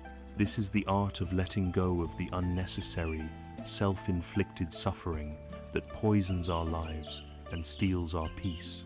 But how do we accomplish this in the heat of the moment? When the first arrow strikes, our conditioning to react is instantaneous and powerful. How do we create that crucial pause between the stimulus and our reaction? We need a refuge. We need a calm, steady place to anchor ourselves while the initial storm of sensation passes. The simplest, most reliable, and most profound anchor has been with us since the moment of our birth.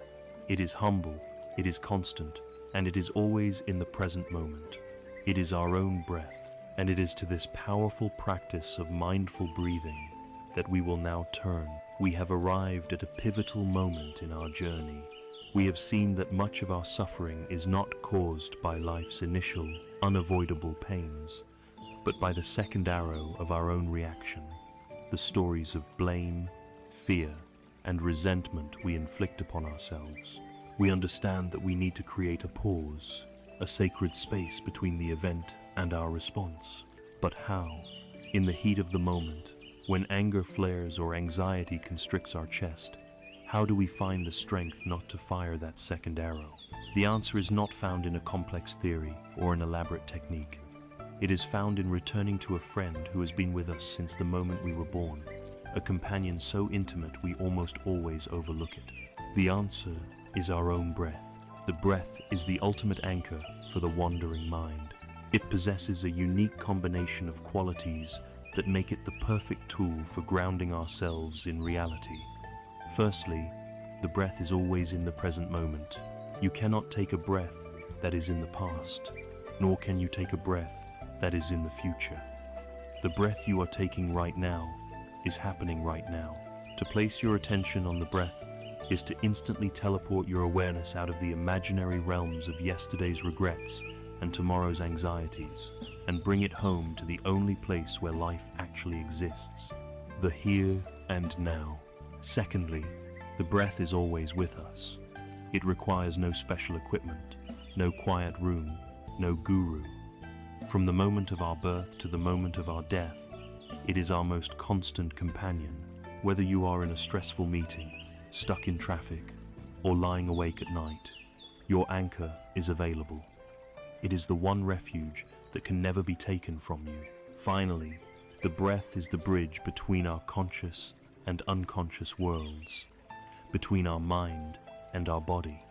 It is normally an automatic process, but we can also choose to regulate it. We know that when we are anxious, our breath becomes shallow and rapid, and when we are calm, it becomes deep and slow. This intimate link means that by paying gentle, non-judgmental attention to the breath, we can begin to soothe and calm the entire nervous system. The ancient practice of using the breath as this anchor is called anapanasati. In the Pali language, ana means in-breath, apana means out-breath, and sati means mindfulness. So it is, quite simply, the practice of being mindful of breathing. It is not about thinking about breathing. It is about the direct, physical, intimate feeling of the breath as it moves in and out of the body.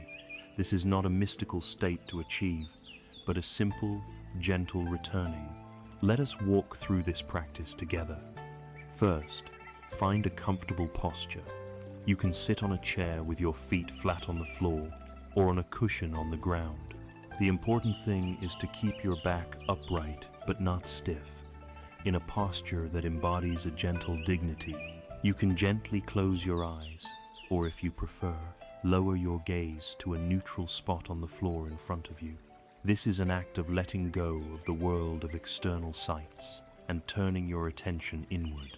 Now, without trying to change anything at all, simply become aware of the fact that you are breathing and begin to notice the physical sensations of the breath. Where do you feel it most distinctly?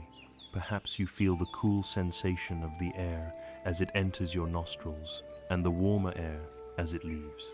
Perhaps you notice the subtle rise and fall of your chest, or maybe you can feel the gentle expansion of your abdomen on the in-breath and the soft contraction on the out-breath. There is no right or wrong place to feel it. Simply choose one of these spots to be your home base, your anchor point.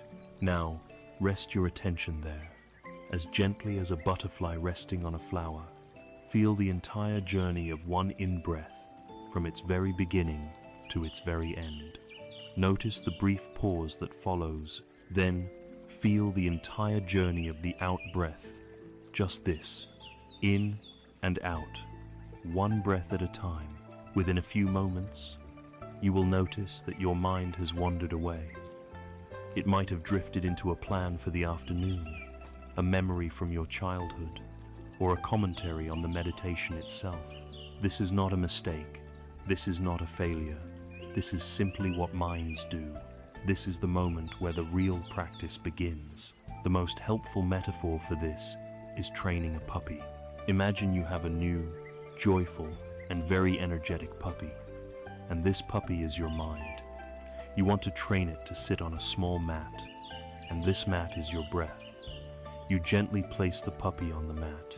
It stays for a second, then immediately sees a dust bunny and runs off to chase it. What is your response? You do not shout at the puppy. You do not scold it or punish it. That would only make it fearful and agitated, and it would never learn to trust you. With kindness and infinite patience, you simply walk over, gently pick up the puppy, and place it back on the mat. A moment later, it runs off again, and again, with the same gentleness, you bring it back. The training is not in the sitting. The training is in the returning. Each time you gently guide the puppy back to the mat, you are strengthening the bond of trust and reinforcing the lesson. So it is with your mind and your breath. When you realize your mind has wandered, there is no need for judgment or frustration. Simply acknowledge where it has gone. Thinking, and then gently, kindly, guide your attention back to the physical sensations of the breath. This act of realizing you have wandered and gently returning is the bicep curl for the muscle of mindfulness. Every single return is a moment of success. Each one of these returns is a profound act of letting go.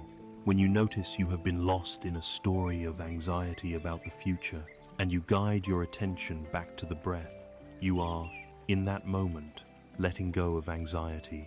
When you find yourself replaying a past hurt, and you guide your attention back to the breath, you are letting go of the past. Anapanasati is not a practice of holding on tightly to the breath. It is a continuous training in gently letting go of everything else. It is the rehearsal, in microcosm, for how we can let go of the second arrow in our daily lives. Over time, this practice bears profound fruit. The puppy learns to rest on the mat for longer and longer periods. Your mind becomes calmer, more stable, and less easily swept away by the storms of emotion. This creates a baseline of inner quiet that stays with you. And most importantly, it creates the pause. An event happens the first arrow, but because your mind is more stable and less reactive, you don't instantly fire the second. There is a space, and in that space, you have a choice. You have the freedom to respond to life with wisdom, clarity, and compassion, rather than from a place of conditioned, fearful reaction. The breath is our truest friend, our most reliable anchor, our ever-present refuge. It is the simple, humble, and profoundly powerful tool that allows us to come home to ourselves, to release the stories of suffering, and to cultivate the inner stillness necessary to navigate the beautiful and challenging river of life. By befriending our breath, we are befriending our own mind. We are building a stable platform of awareness. And from this stable platform, we can now dare to look more closely at the very contents of our mind, learning to watch the thoughts and feelings that arise without getting lost in them. We have found our anchor. Now we can learn to observe the weather, having found our anchor in the gentle, rhythmic tide of the breath. We have cultivated a space of inner stability. We have a refuge, a home base to which we can always return. From this stable platform, we can now dare to undertake one of the most transformative practices on the path of letting go, learning to observe our own thoughts without being captured by them. This requires a radical shift in identity, a move from being the actor in the drama of our minds to becoming the calm, compassionate audience. It begins with the revolutionary insight: you are not your thoughts. In our ordinary, unexamined state, we are completely fused with the stream of our thinking. We don't experience a thought as a separate event. We experience it as a direct reflection of reality, or as a fundamental truth about who we are. An anxious thought arises: what if I lose my job? And instantly, we become a person whose future is in peril. A self-critical thought appears: that was a stupid thing to say, and in that moment, we are stupid. An angry thought flashes in the mind: they have no right, and we are the anger itself, our body tensing, our perspective narrowing. This complete identification is the mechanism that gives thoughts their incredible power over us. We are like puppets, and our own unquestioned thoughts are the strings that dictate our emotions and our actions. The practice of mindful observation is the act of cutting these strings. The most powerful metaphor for this practice is that of the sky and the clouds. Imagine for a moment that your truest nature, the core of your awareness, is like a vast, open, brilliant blue sky. It is inherently boundless, peaceful, and clear. It has been there your entire life, and it will always be there. Now, imagine that your thoughts are like clouds drifting through this sky. Some clouds are dark and menacing thunderheads. These are your thoughts of anger, fear, or despair. They can seem to take over the entire sky, blocking out all the light. Some clouds are just light, wispy, and transparent. Barely there at all, these are the fleeting, random, nonsensical thoughts that pop into your head. Some are big, puffy, white clouds that drift by slowly. These might be your daydreams or your plans for the future. The profound truth of this metaphor is this: no matter how dark or violent the storm clouds may become, they never stain, scar, or damage the sky itself. The sky remains untouched. The storm is a temporary event happening within the sky. The sky's nature is to allow the clouds to come and go without resistance. Our great mistake is that we forget we are the sky, and we believe we are the cloud. The practice of letting go is the practice of remembering our sky-like nature. We can turn this metaphor into a living practice. Begin, as always, by finding a comfortable posture and taking a few moments to connect with the anchor of your breath. Feel your body settle. Then, gently release your tight focus on the breath and allow your awareness to become open and spacious, like the sky. Set the intention not to solve anything or figure anything out, but simply to watch for the next thought that arises. When a thought cloud appears in your awareness, your practice is simply to notice it without judgment. You don't need to analyze its content or follow its story. Instead, you can make a soft mental note, gently labeling the cloud. If it's a worry, you can note worrying. If it's a memory, remembering. If it's a judgment, judging. Or you can use the simple, all-purpose label, thinking. This label is not meant to be harsh. It's like a soft touch, a gentle acknowledgement that a thought has appeared. It prevents you from getting immediately swept up into the cloud's drama. After you have acknowledged the thought, the next step is to let it go. You don't need to force it away or push it out of your mind. You simply withdraw your attention from it and let it drift on by. Just as a cloud drifts across the sky, moved by winds you don't control, you then return your awareness to the vast, open sky, ready to greet the next thought cloud that appears. Another beautiful way to picture this is to imagine yourself sitting peacefully on the bank of a gently flowing river. This river is your stream of consciousness. On the surface of the river, leaves of all shapes and sizes are floating by. Each leaf is a thought. A beautiful green leaf might be a happy idea. A dark, gnarled twig might be a painful memory. A sharp, thorny leaf might be an angry judgment. Your only job is to sit on the bank and watch the leaves float past. You don't jump into the river to grab a beautiful leaf and try to keep it. You don't lean over and try to push away an ugly leaf. You simply witness the natural flow. Our normal habit is to be in the river, tossed about by every current, clinging to every leaf. Mindfulness is the practice of learning to sit on the bank. When we practice this, whether we see ourselves as the sky or as the observer on the riverbank, something remarkable happens. We create a space. A gap emerges between our awareness and our thoughts. In this space, we find freedom.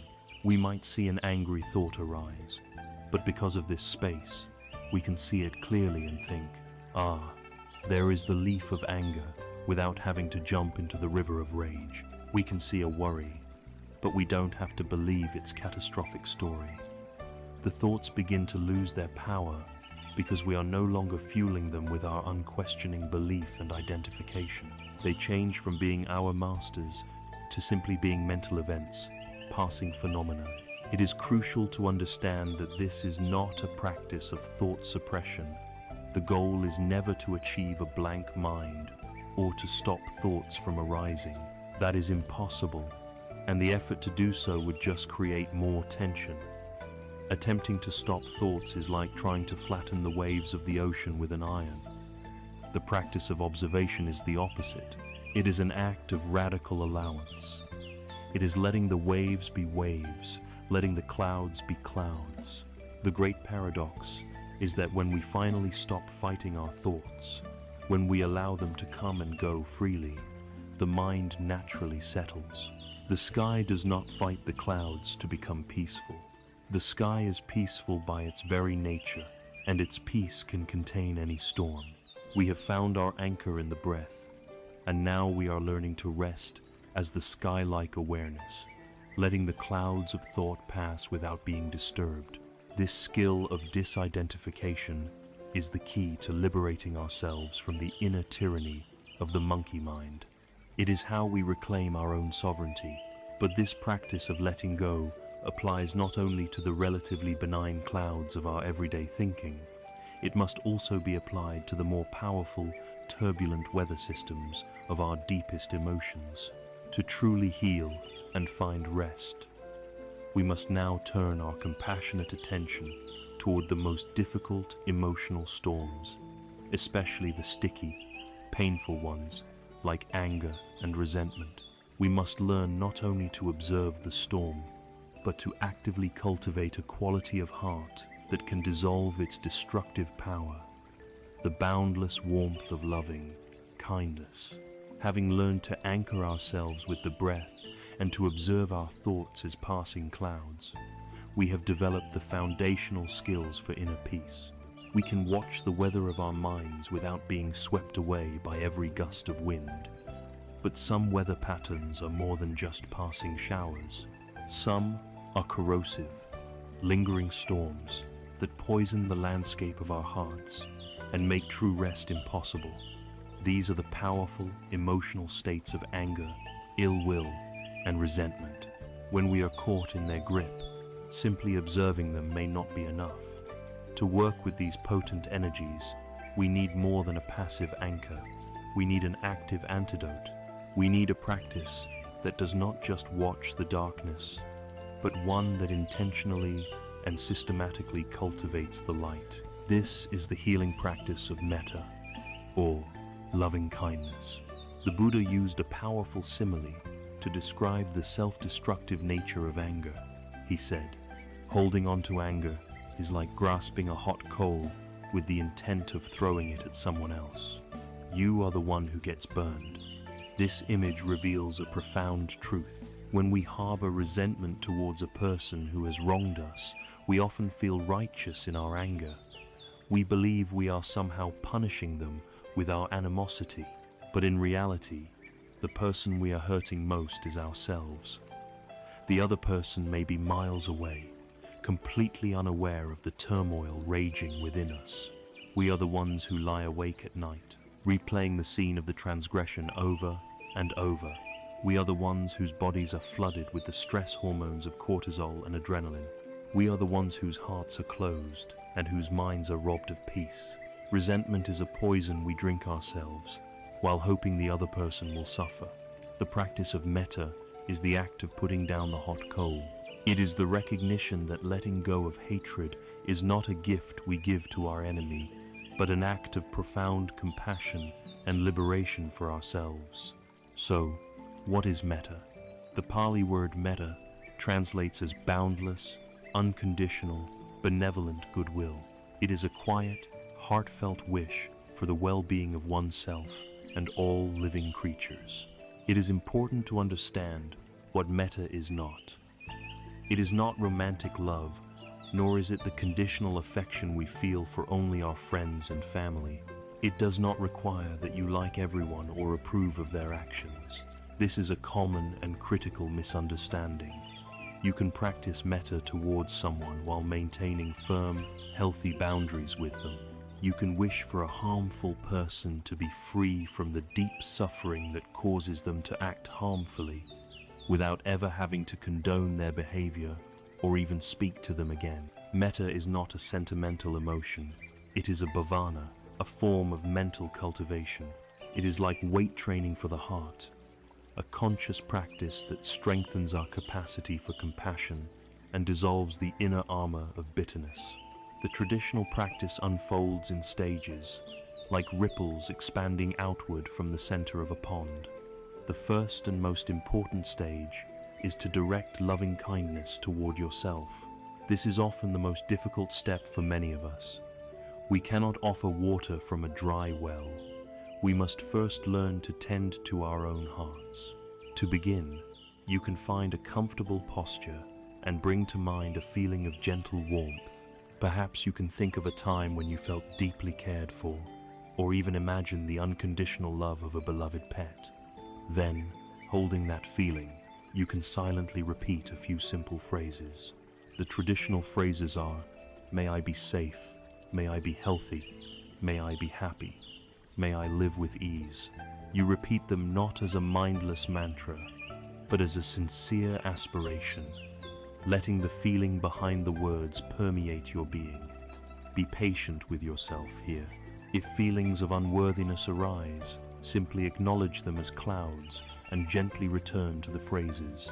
Once you have established a baseline of kindness for yourself, the second stage is to bring to mind a dear friend or loved one, someone for whom you feel easy and uncomplicated affection. Picture them clearly in your mind's eye, and then extend the same heartfelt wishes to them. May you be safe, may you be healthy, may you be happy, may you live with ease.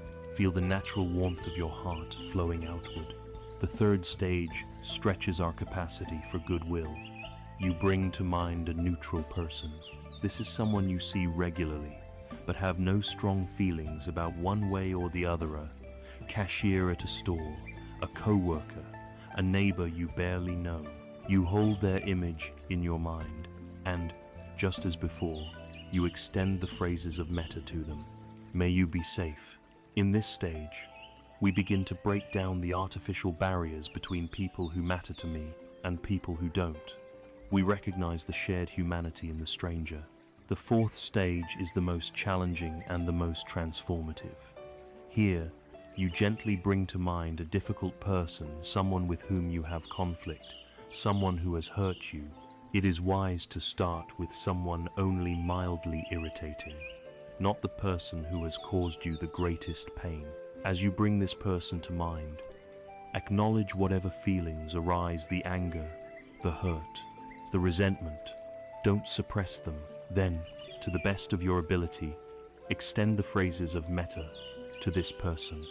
Why would we do this? We are not doing it for them. We are doing it for ourselves.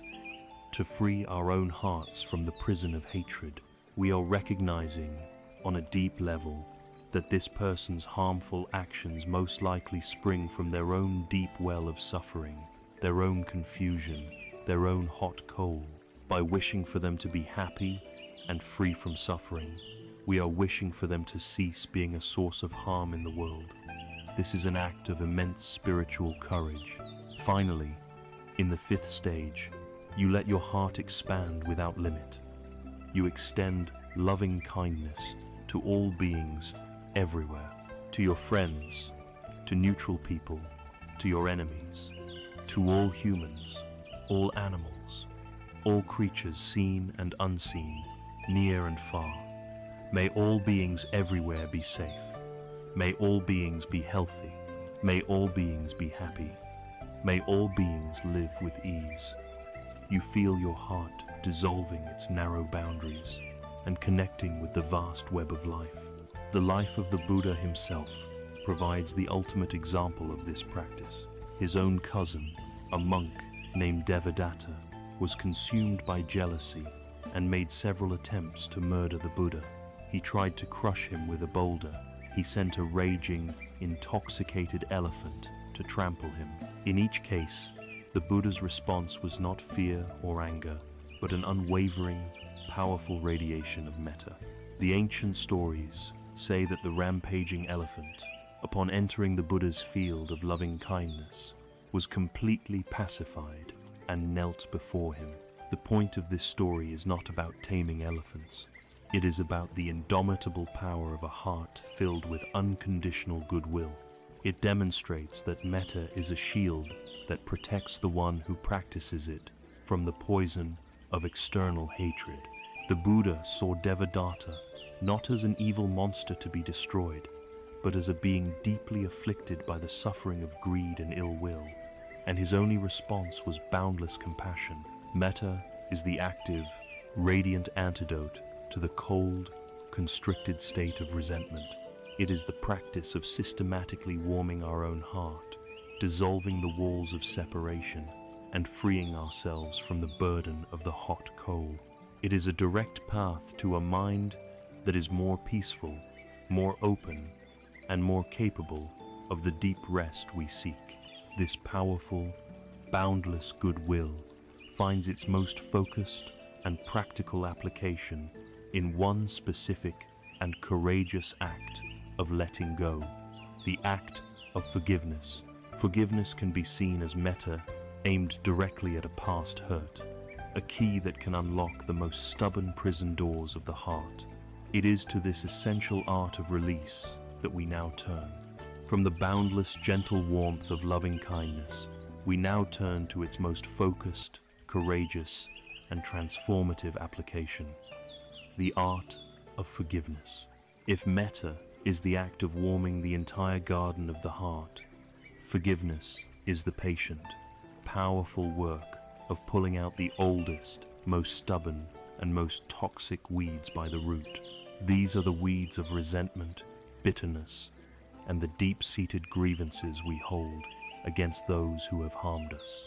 We often believe that our unforgiveness is a weapon we are aiming at another, but it is a cage we have built for ourselves.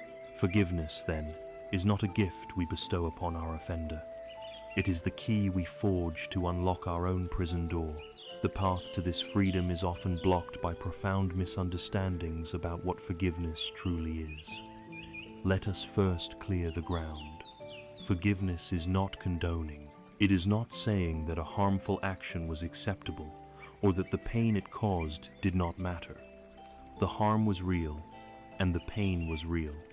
Forgiveness does not require us to pretend otherwise. Secondly, forgiveness is not forgetting. It does not mean inducing a selective amnesia where the memory of the event is erased.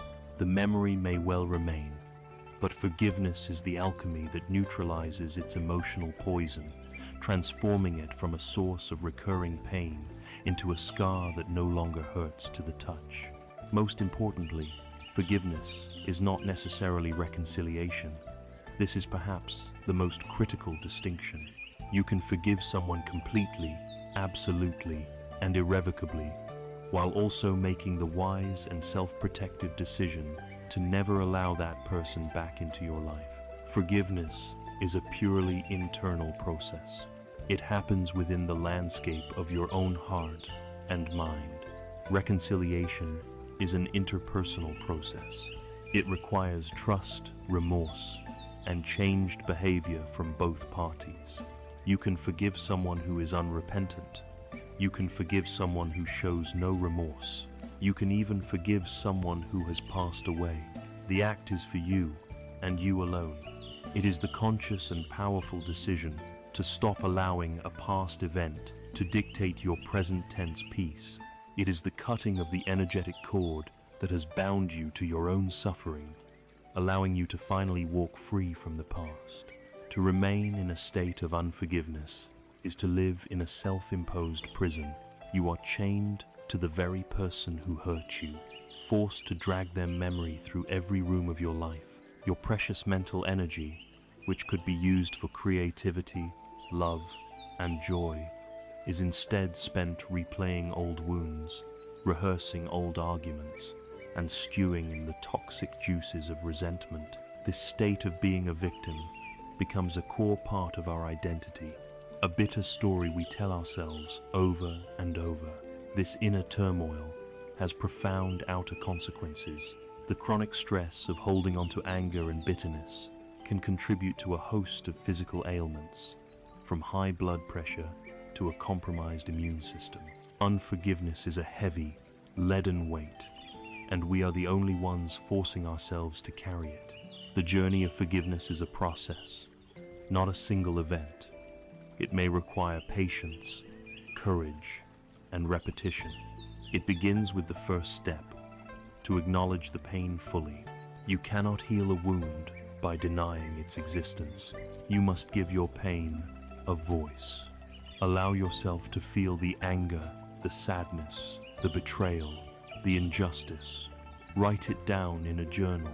Speak it aloud to a trusted friend or a therapist. Honor the reality of your hurt without judgment. This is not wallowing. It is lancing the wound so that it can be cleaned. The second step is to clearly see the price you are paying for your unforgiveness. Reflect on what this heavy burden is costing you. Is it costing you your sleep, your health, your ability to trust and open your heart to others? Is it turning you into a more bitter, cynical person? When we truly understand the high cost of this inner poison, the motivation to let it go naturally arises. The third step is making a conscious choice. Forgiveness is an act of will. It is a declaration of your own sovereignty. You can say to yourself, in the quiet of your own heart, for the sake of my own peace, for the sake of my own freedom, I choose to release this burden of resentment. I am willing to let go.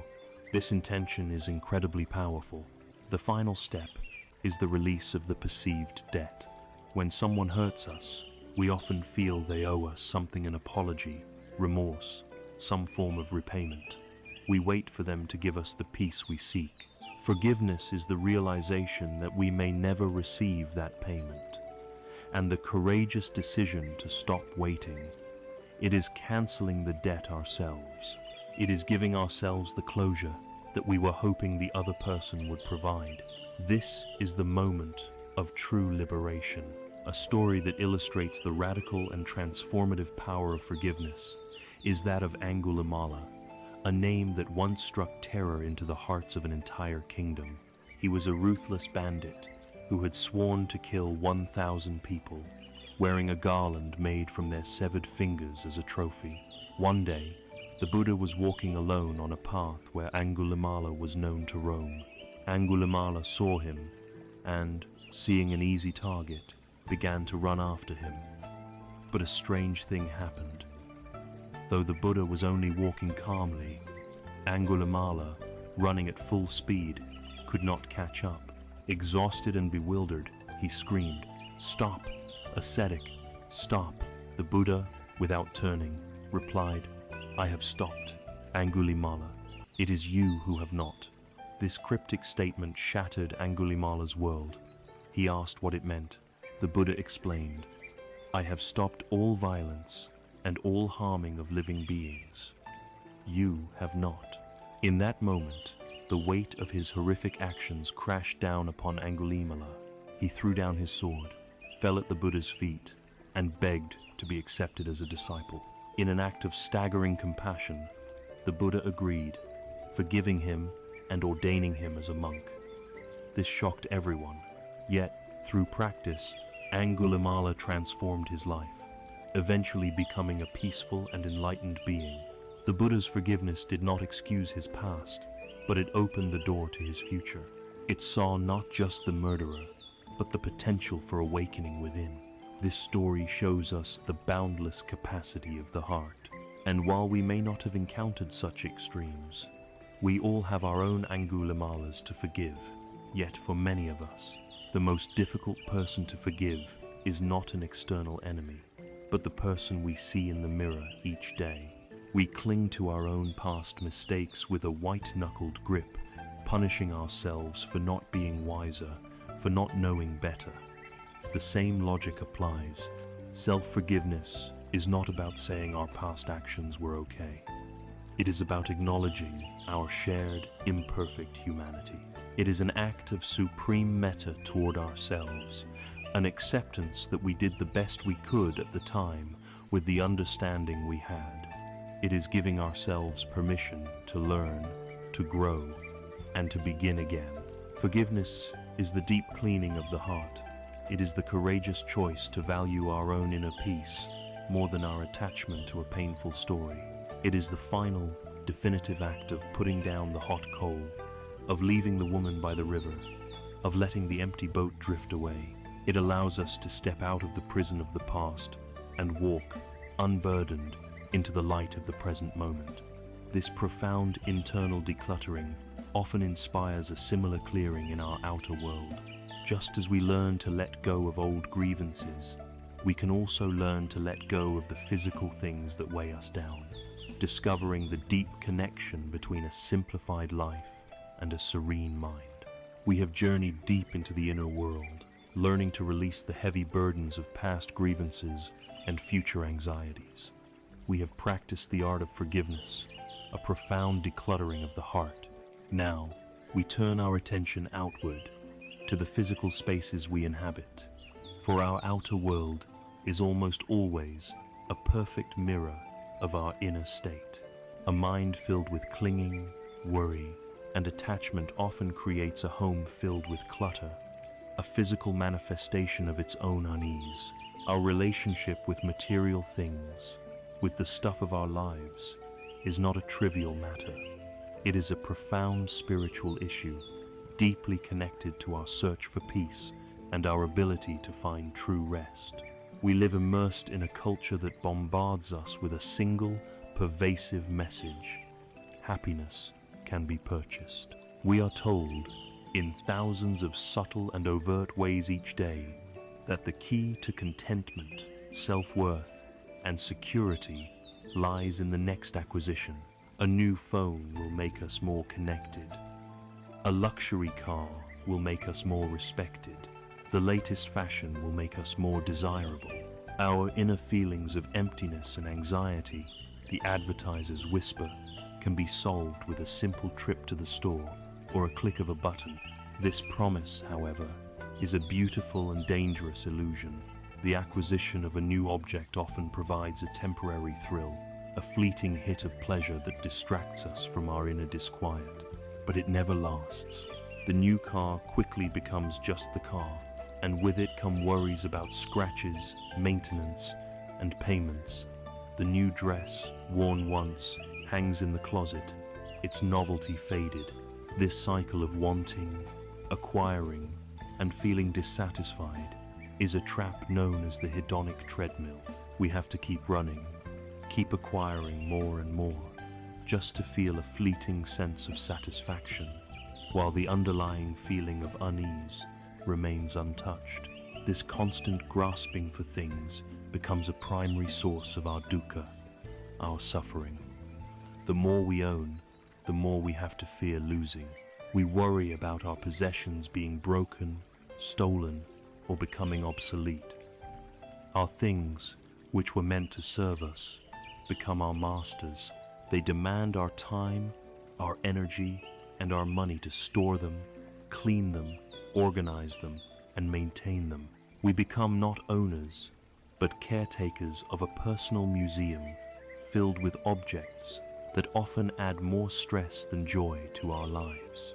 This immense mental load, this constant, low-grade hum of worry and responsibility related to our possessions, is a significant and often overlooked contributor to the anxiety that keeps us awake at night.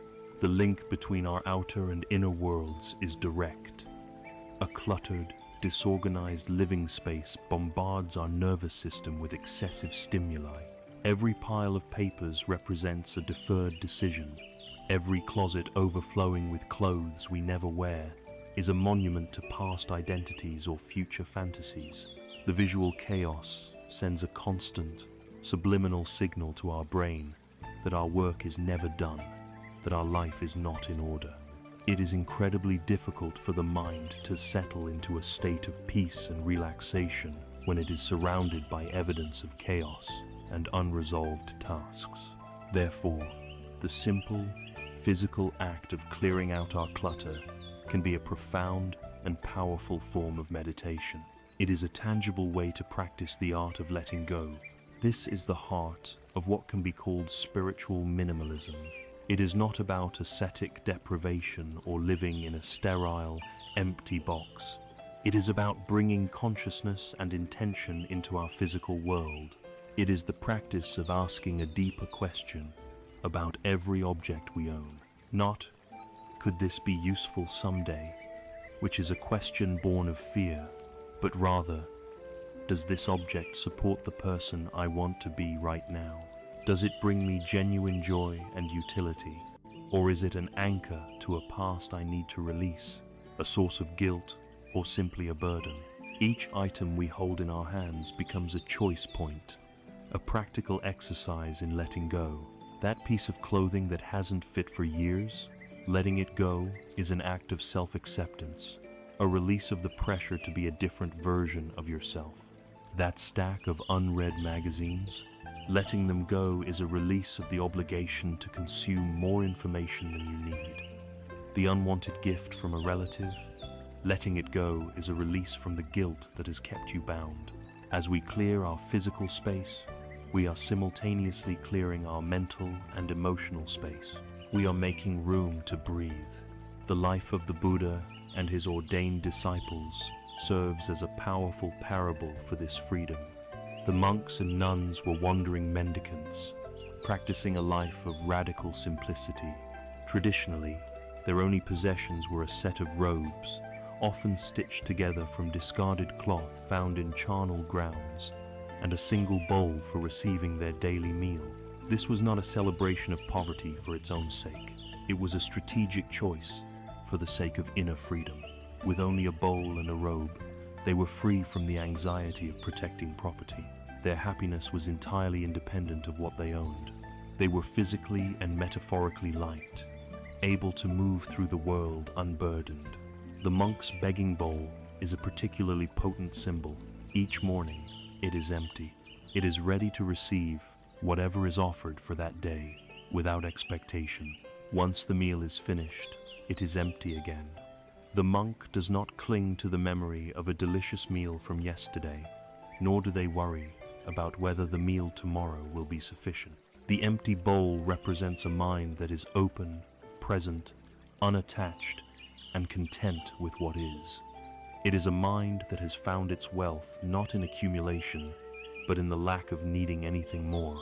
Ultimately, our compulsive need to accumulate things is a search for security. We believe a house filled with possessions, a pantry full of food, and a large bank account will make us feel safe, prepared for any of life's storms. But the practice of letting go reveals that true security can never be found in external things, all of which are subject to the law of anicca, impermanence. They can all be lost, broken, or taken from us in an instant. True security is an inner quality. It is the resilience we build through our spiritual practice. It is the trust in our own ability to meet life's challenges with the resources we have within. It is the profound peace that comes from a mind that is not dependent on external conditions for its well-being. It is the discovery that the safety, contentment, and wholeness we have been seeking in the outside world has been waiting for us within our own hearts all along. The clutter in our homes is the outer form of the clutter in our minds. By consciously letting go of the things that no longer serve us, we engage in a powerful, real-world meditation. We simplify our lives so that we can quiet our minds. We discover that true abundance is not about having more, but about wanting less.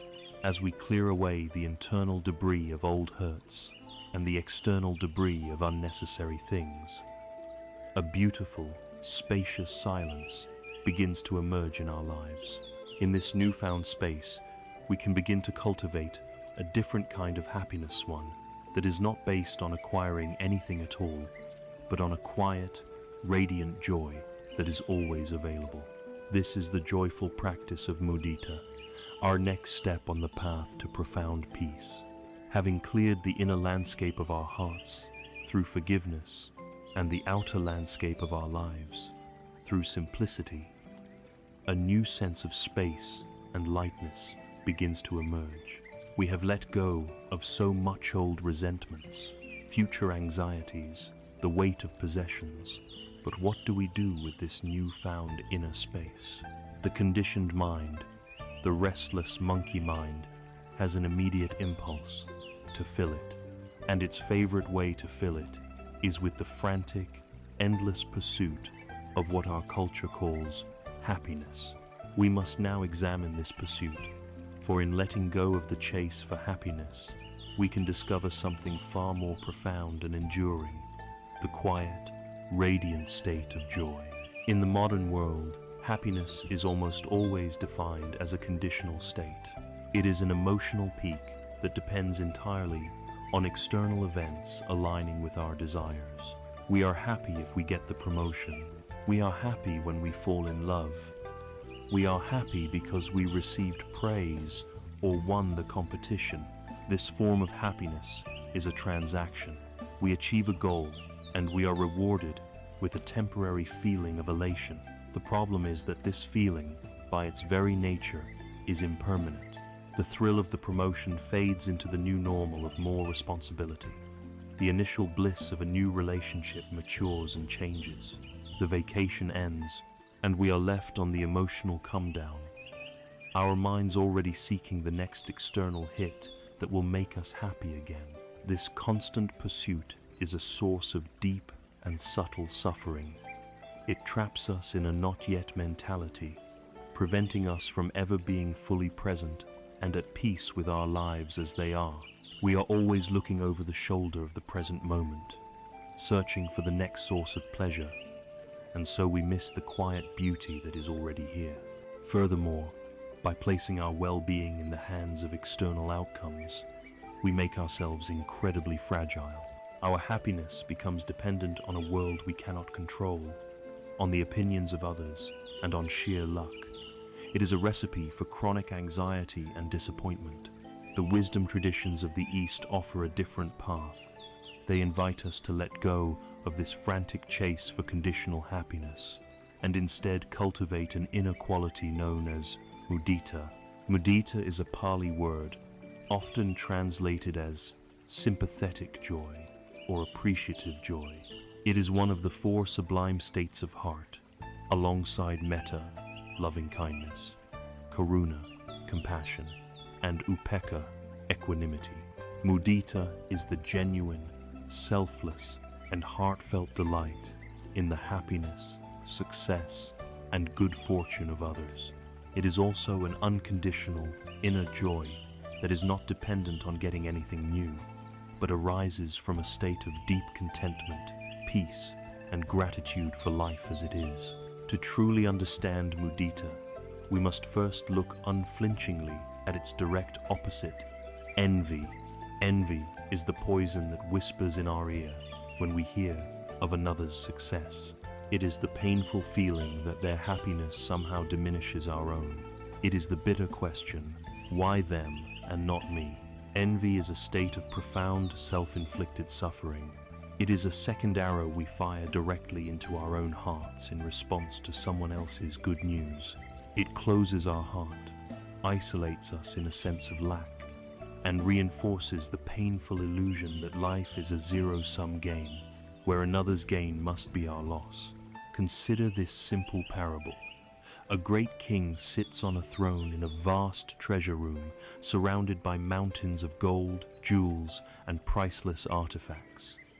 He has everything a person could possibly desire, yet he is deeply miserable. He cannot sleep at night for fear of thieves. He trusts none of his advisors, suspecting they are plotting against him. His every waking moment is consumed with the anxiety of protecting his wealth and expanding his power. His happiness is entirely conditional on his possessions, and the fear of losing them has robbed him of any peace. Meanwhile, just outside the palace walls, a small child sits in the dust, completely absorbed in playing with a simple wooden doll.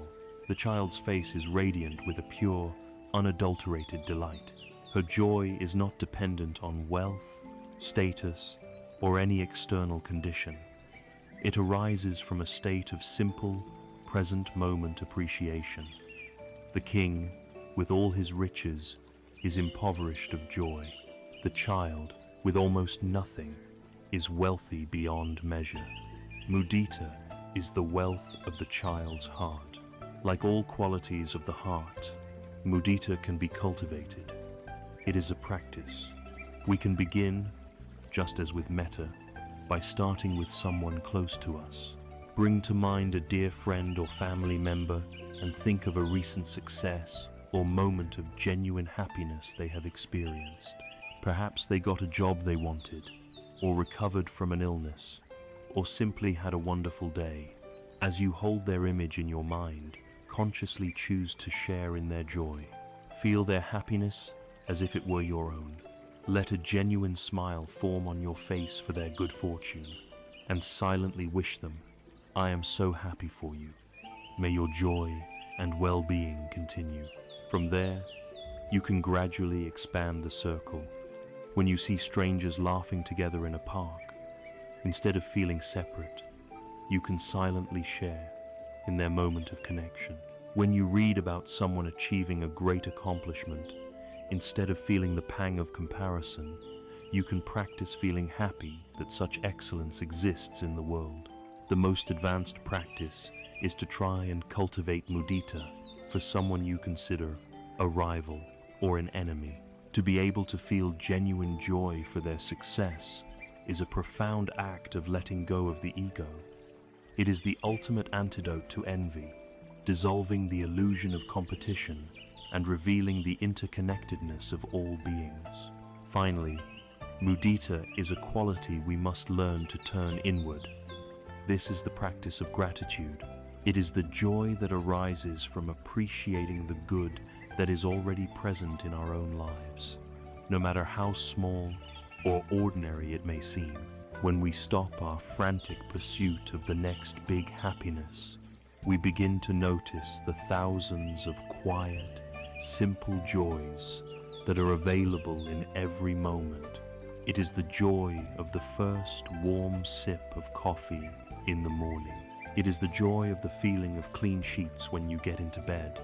It is the joy of a bird's song outside your window. It is the joy of a healthy body that breathes, walks, and feels. This is a quiet, sustainable, and deeply peaceful form of contentment. It is the discovery that our lives are already filled with riches, if only we would have the stillness of mind to notice them. By letting go of the exhausting pursuit of conditional happiness, we are not resigning ourselves to a life without pleasure.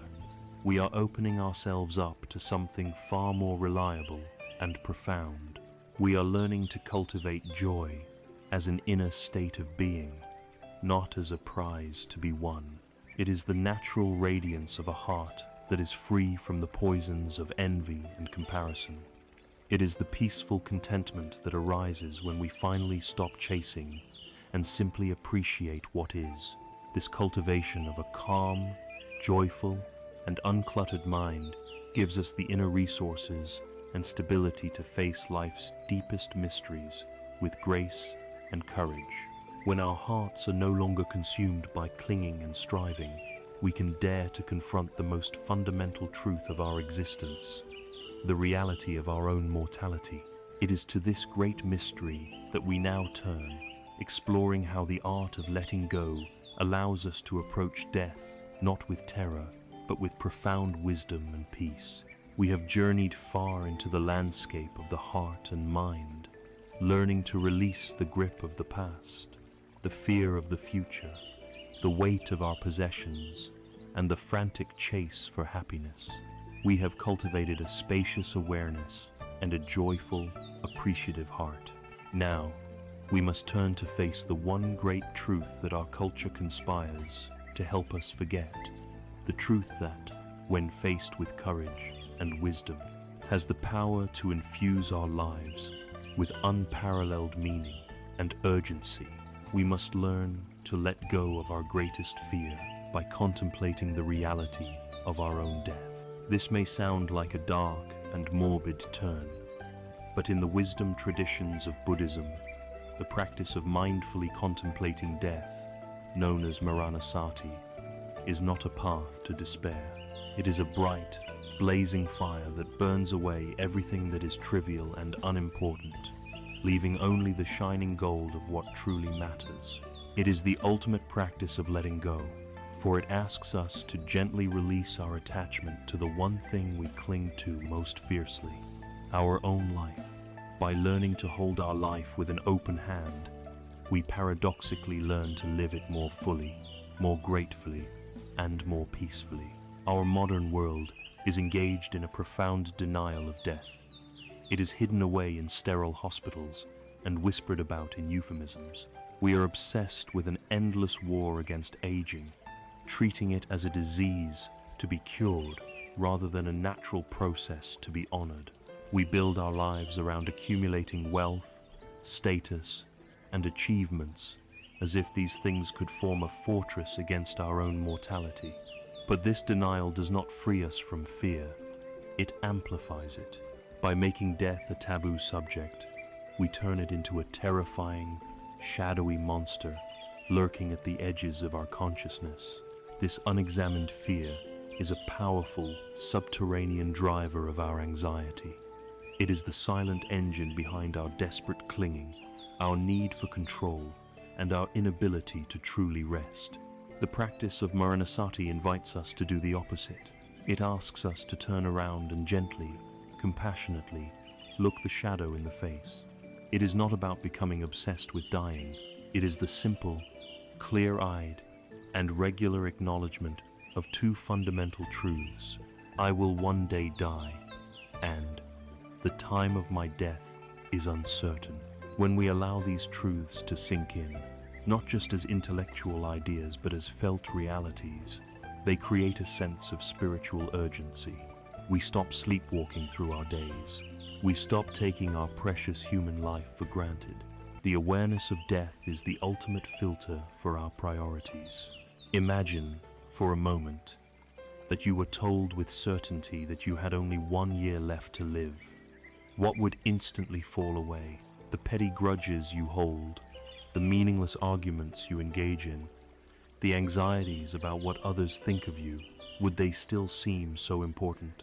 Now imagine you had 1 month, 1 week, 1 day. Who would you call? What words of love and forgiveness would you finally speak? What fears would you cast aside to live that 1 day with complete authenticity? The contemplation of death dissolves the trivial. It forces us to confront the question, what truly matters, and it provides the courage to align our lives with the answer. We stop procrastinating on love, on kindness, on our own inner healing. There is a beautiful and poignant story from the life of the Buddha that illustrates this transformative power. A young woman named Kisa Gotami was overcome with grief when her first and only child died. In her madness and denial, she refused to believe he was gone. She clutched his small, lifeless body and went from house to house, desperately begging for a medicine that could bring him back to life. People pitied her, some mocked her, but no one could help. At last, a compassionate man suggested she go see the Buddha. The Buddha listened to her story with infinite patience. He told her, "I can make the medicine you seek, but first, you must do one thing for me. You must bring me a single mustard seed from a house in the village where no one has ever died." Kisa Gotami, her heart filled with a desperate hope, began her quest. She knocked on the first door. "Can you spare a mustard seed?" she asked. "Of course," the family replied. "But," Kisa Gotami asked, "has anyone in this house ever known death?" The family looked at her with sad eyes. "The living are few, but the dead are many. We lost our father last year." She went to the next house, and the next, and the next. The story was always the same. Everyone was willing to give her a mustard seed, but every single family had been touched by death. One had lost a spouse, another a sibling, another a child just like hers. As she continued her journey, something profound began to shift within her.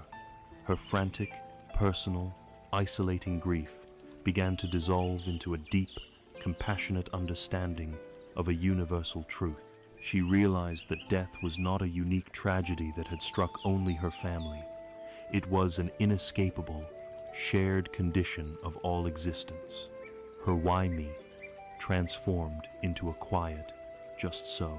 She returned to the Buddha, her quest for the magical mustard seed a failure, but her heart now filled with a deep, sorrowful wisdom. She understood. She was able to gently let go of her, clinging to her child's body, and to life as she thought it should be. Kisa Gotami's journey is our own. We all begin by believing our suffering is personal and unfair. We all search for a mustard seed from a house untouched by loss away, to secure a life free from pain and impermanence.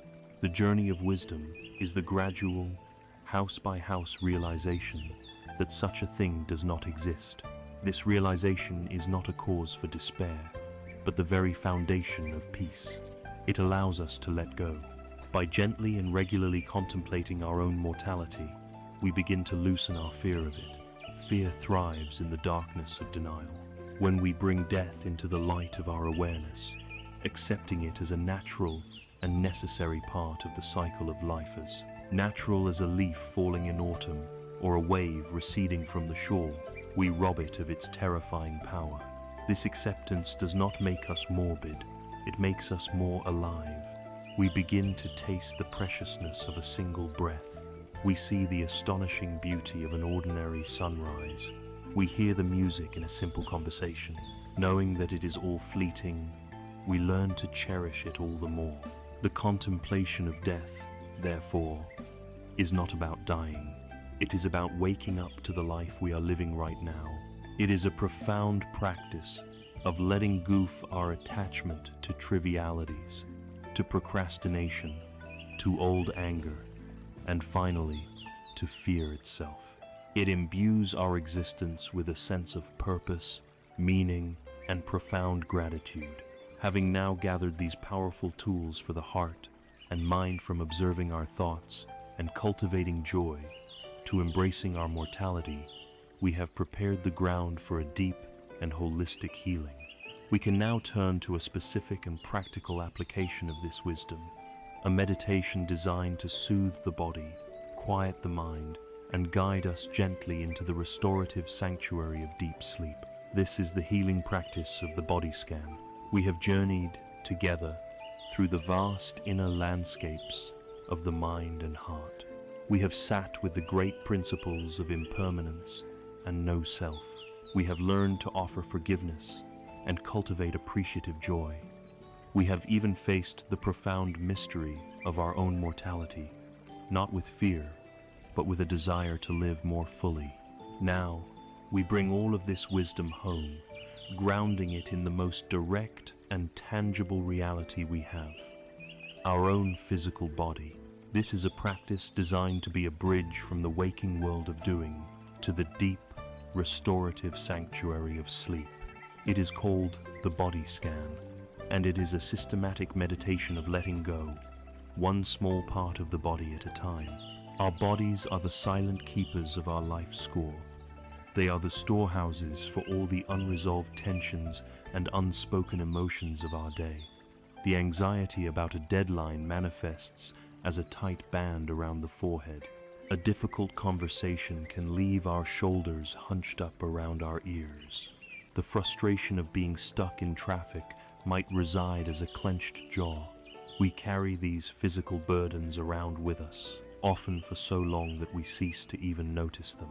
This chronic, low-grade tension becomes our normal state of being, and it is one of the greatest barriers to falling into a deep and truly restful sleep. The body scan is a gentle invitation to re-inhabit our bodies, to listen to them with kindness, and to give every single part of ourselves explicit permission to finally let go. To begin, prepare yourself for sleep. Lie down comfortably on your back in your bed, with a pillow supporting your head if you like. Allow your legs to be uncrossed, and your feet to fall open naturally. Let your arms rest by your sides, a little away from your body, with the palms facing upward, in a gesture of openness and surrender. Gently close your eyes. Take 3 slow, deep breaths. With the first breath, breathe in a sense of stillness, and as you breathe out, let go of all the busyness of the day. With the second breath, breathe in a sense of peace, and as you breathe out, let go of any worries about tomorrow. With the third breath, just breathe in, and as you breathe out, feel the weight of your body sinking a little deeper into the support of the mattress beneath you. Now, bring your kind and gentle awareness all the way down, down, down through your body to the very tips of your toes on your left foot. You don't need to wiggle them or move them. Simply become aware of them.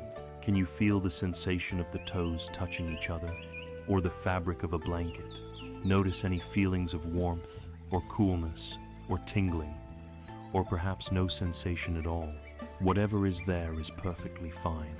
Now, take a gentle breath in, and as you breathe out, imagine all the tension and tiredness from your toes just melting away, letting go.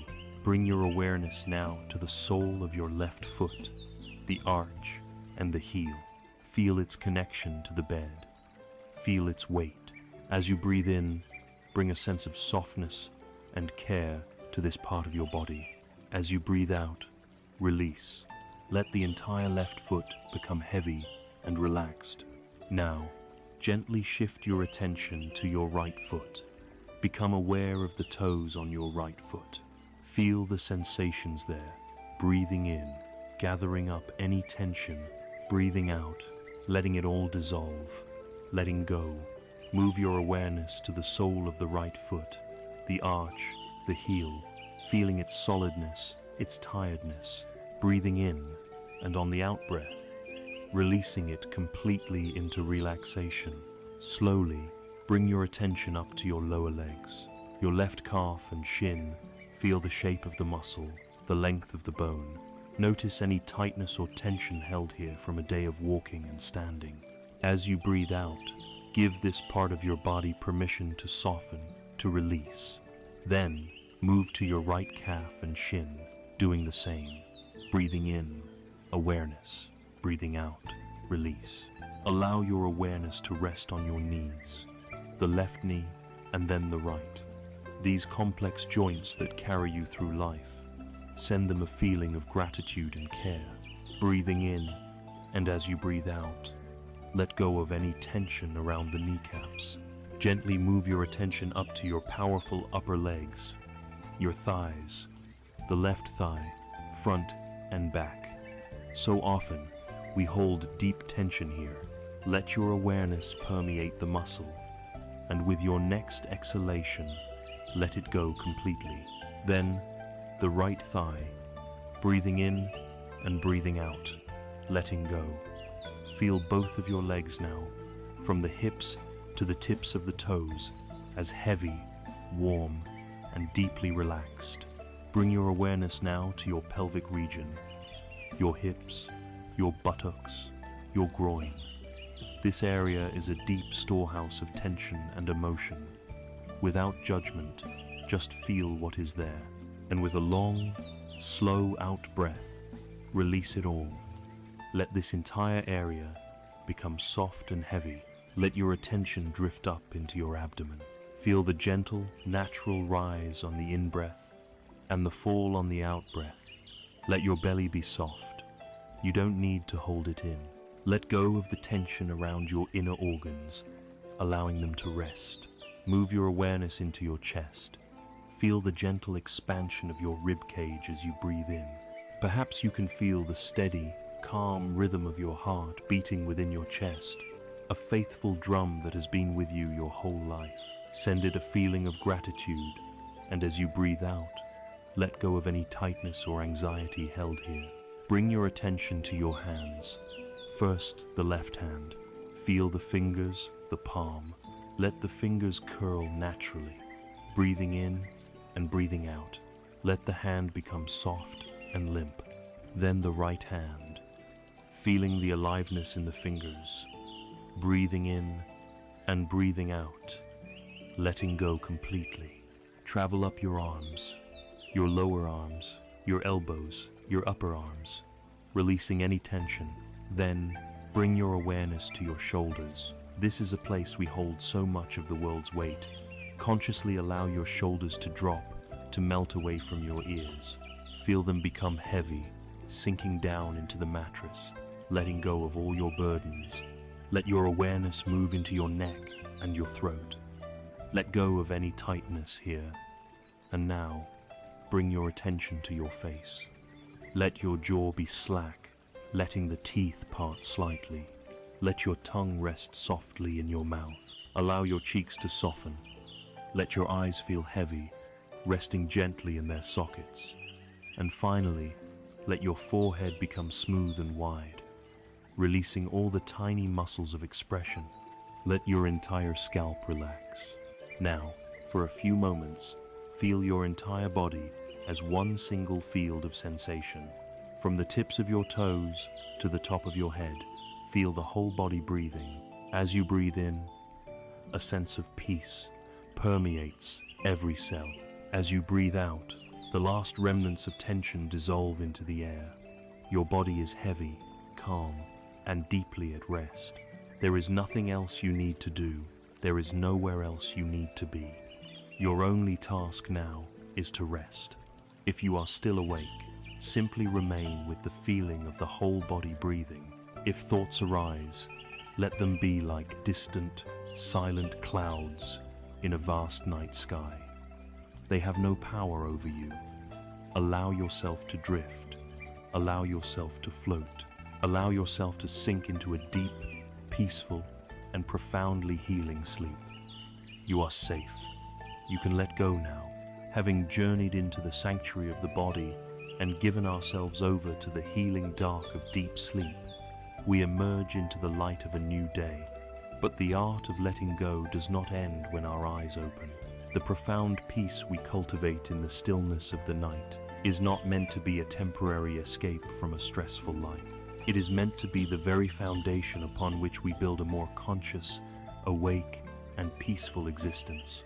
The quality of our sleep and the quality of our waking life are not separate. They are deeply and inextricably intertwined, each one feeding and shaping the other in a continuous cycle. For many of us, this operates as a vicious cycle. We move through our days in a state of distraction and reaction. We accumulate stress in our bodies. We collect grievances in our hearts. We allow our minds to be pulled in 1,000 different directions. By the time we lay our heads on the pillow, our nervous system is buzzing with the unprocessed residue of the day. Our minds, like a computer with too many programs running, cannot shut down. This restless night then leads to an exhausted and irritable morning, leaving us with fewer inner resources to handle the next day's challenges.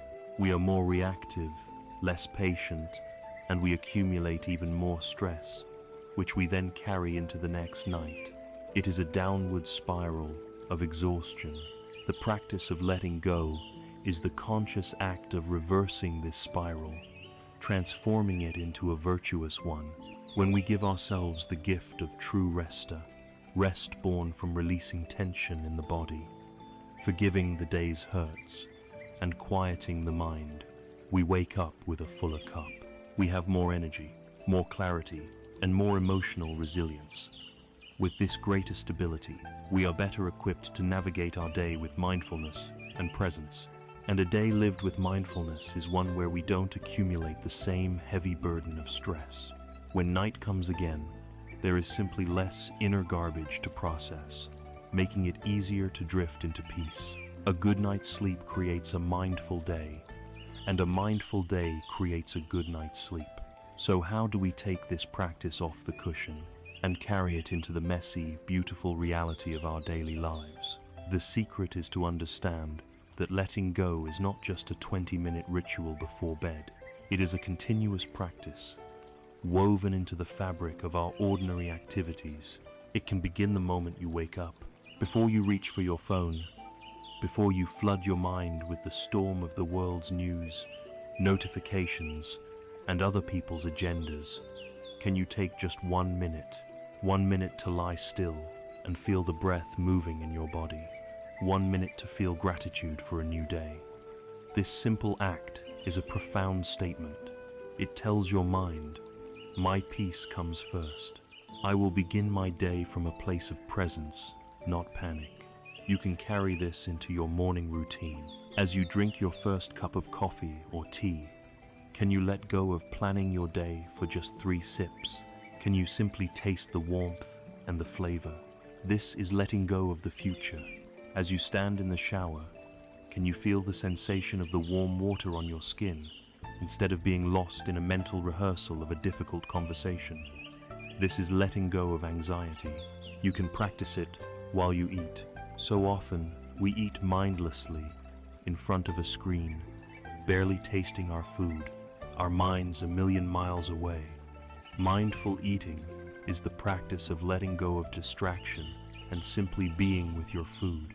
Notice its colors, its smells, its textures. As you chew, notice the complex flavors. This simple act turns a mundane necessity into a meditation on gratitude and presence. You can practice it as you move through your world. When you walk from your car to your office, instead of being lost in thought, can you feel the sensation of your feet making contact with the ground? Can you feel the movement of the air on your skin? Each step becomes an opportunity to arrive in the present moment, to let go of the mental chatter and simply be in your body. Perhaps most powerfully, you can practice letting go in your interactions with others. In conversation, we are rarely ever fully listening. We are half listening while we formulate our reply, while we judge what is being said, or while we wait impatiently for our turn to speak. Mindful listening is a profound practice of letting go of your own ego. It is the choice to set aside your own agenda, your own stories, and your own need to be right, and to offer another human being the rare and precious gift of your full, undivided, non-judgmental attention. This practice alone can prevent countless misunderstandings and heal deep divisions in our relationships. When we begin to see our day in this way, every moment becomes an opportunity. Being stuck in a traffic jam is no longer a source of rage. It is an invitation to practice stillness and breathe. A critical comment from a colleague is no longer just a first arrow that triggers an instant second arrow of defensiveness. It is a chance to notice the feeling of being stung, to breathe with it, and to consciously choose not to fire back. You are constantly cleaning the house of your mind throughout the day, so there is not a huge, overwhelming mess to deal with at night. This is not a quest for perfection. You will not become a perfectly mindful person overnight. There will be moments, hours, perhaps even entire days when you are completely lost in the fog of distraction and reactivity. This is not a failure. It is simply part of being human. The practice is not about never getting lost. It is about getting better and kinder at finding your way back. The moment you realize, wow, I've been lost in worry for the last hour, That very moment of realization is a moment of pure mindfulness. You can smile at your wandering mind, take a conscious breath, and gently begin again. The peace we find in sleep and the presence we find in our waking life are two sides of the same coin of well-being. By tending to our minds during the day, we are preparing the fertile ground for peaceful sleep to blossom at night. By allowing ourselves the grace of deep rest, we are gathering the strength to live our days with more awareness and compassion. This is the beautiful, self-reinforcing cycle of a life lived with the intention of letting go. This journey, however, from a restless life to a rested one, is not undertaken in a vacuum. The inner peace we cultivate inevitably begins to change how we relate to the world, especially to the people we hold most dear.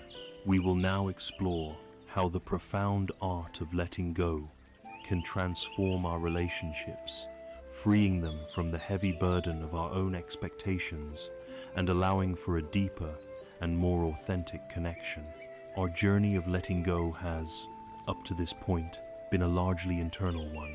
We have worked to quiet the mind, clear the heart, and simplify our lives. This inner peace is the essential foundation, but we do not live in isolation. We are social beings, woven into a complex and beautiful tapestry of relationships with partners, family, friends, and colleagues. It is in these connections that we experience our greatest joys and often our most profound and recurring sorrows. The great secret of finding peace in our relationships lies in applying the very same principles of letting go to the people we love. Much of our relational suffering comes not from the other person, but from the invisible web of expectations we cast over them, and the pain we feel when they fail to conform to our silent script. We enter into relationships carrying a heavy, often unconscious, suitcase filled with expectations. We expect our partner to be our primary source of happiness, to anticipate our needs without us having to voice them, to heal our old wounds, and to always act in a way that makes us feel secure. We expect our friends to always be available, to always take our side. We expect our children to follow the life path we believe is best for them. This suitcase of expectations is a blueprint for disappointment. When others, being their own complex and sovereign selves, inevitably deviate from our plan, we feel let down, resentful, and even betrayed. We fire the second arrow. If you really loved me, you would have known I needed that. A good friend would never have done that. I'm so disappointed in your choices. This cycle of projection and disappointment is the source of endless conflict and heartache. It is, at its root, another manifestation of our desire for control, an attempt to manage another person's behavior to satisfy our own needs. A core practice in loving relationships, therefore, is to let go of the project of changing other people. So often, especially with those we love most, we see them not as they are, but as a version of who we think they could be. We see their potential, and we begin a subtle, or sometimes not so subtle, campaign to fix them, to improve them, to mold them into our idealized image. This is not an act of love. It is an act of profound disrespect. It sends a constant, painful message. You, as you are right now, are not enough. This impulse, however well-intentioned, creates resistance, defensiveness, and pushes people away. The beginning of true love is acceptance. It is the courageous and compassionate act of letting go of our fantasy of who someone should be, and embracing them fully as they are, with all their brilliant strengths and all their human imperfections. It is offering them the dignity of walking their own path, even if it is not the path we would have chosen for them. There is a simple, powerful parable that speaks to this. Imagine you find a small, beautiful bird, and you wish to keep it. In your desire to possess its beauty, you cup it tightly in your hands. You are so afraid of it leaving that you squeeze with all your might. In doing so, you crush its delicate body, and the very life and beauty you sought to possess is extinguished.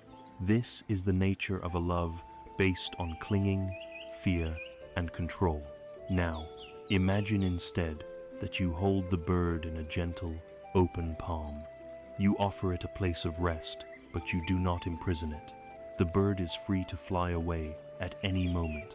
This requires trust and a letting go of certainty, but it is also the only condition under which the bird can choose to stay. True connection can only flourish in this space of freedom. The closed fist is attachment. The open palm is love. Letting go of our expectations does not mean we become passive or that we tolerate disrespect. It means we learn to communicate more skillfully from a place of compassion rather than fear. Two practices are essential here. The first is deep listening. This is the practice of listening with only one goal: to help the other person suffer less.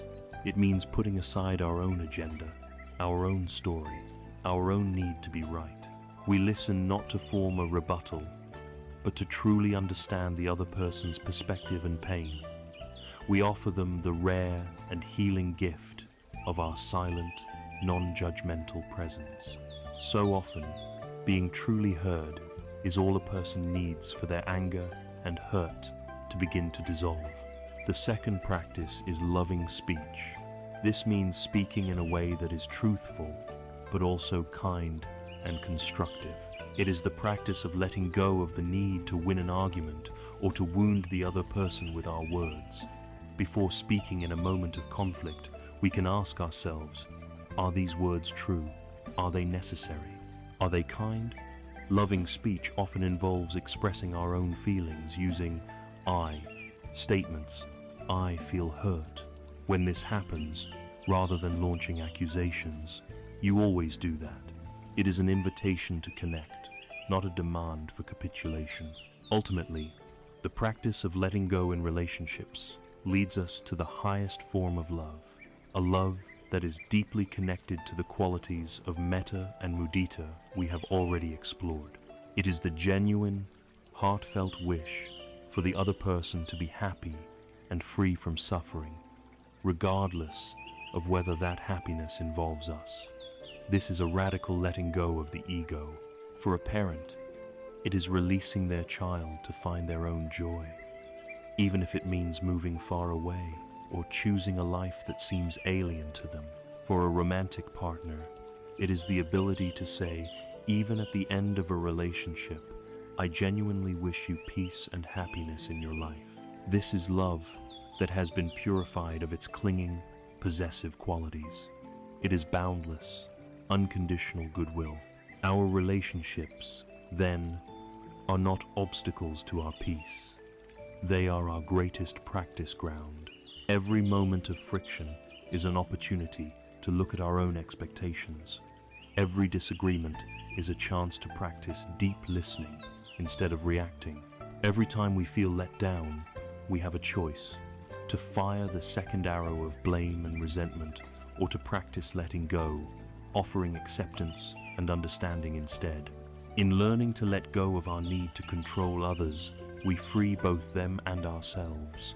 We replace the heavy burden of expectation with the lightness of acceptance. We stop trying to force connection and instead create the open, trusting space in which authentic connection can naturally arise. We learn to love the person who is actually in front of us, not the fantasy we have constructed in our minds. As we become more adept at this, as our hearts become more spacious and compassionate toward those closest to us, something beautiful begins to happen. Our own healed wounds become a source of empathy for all beings.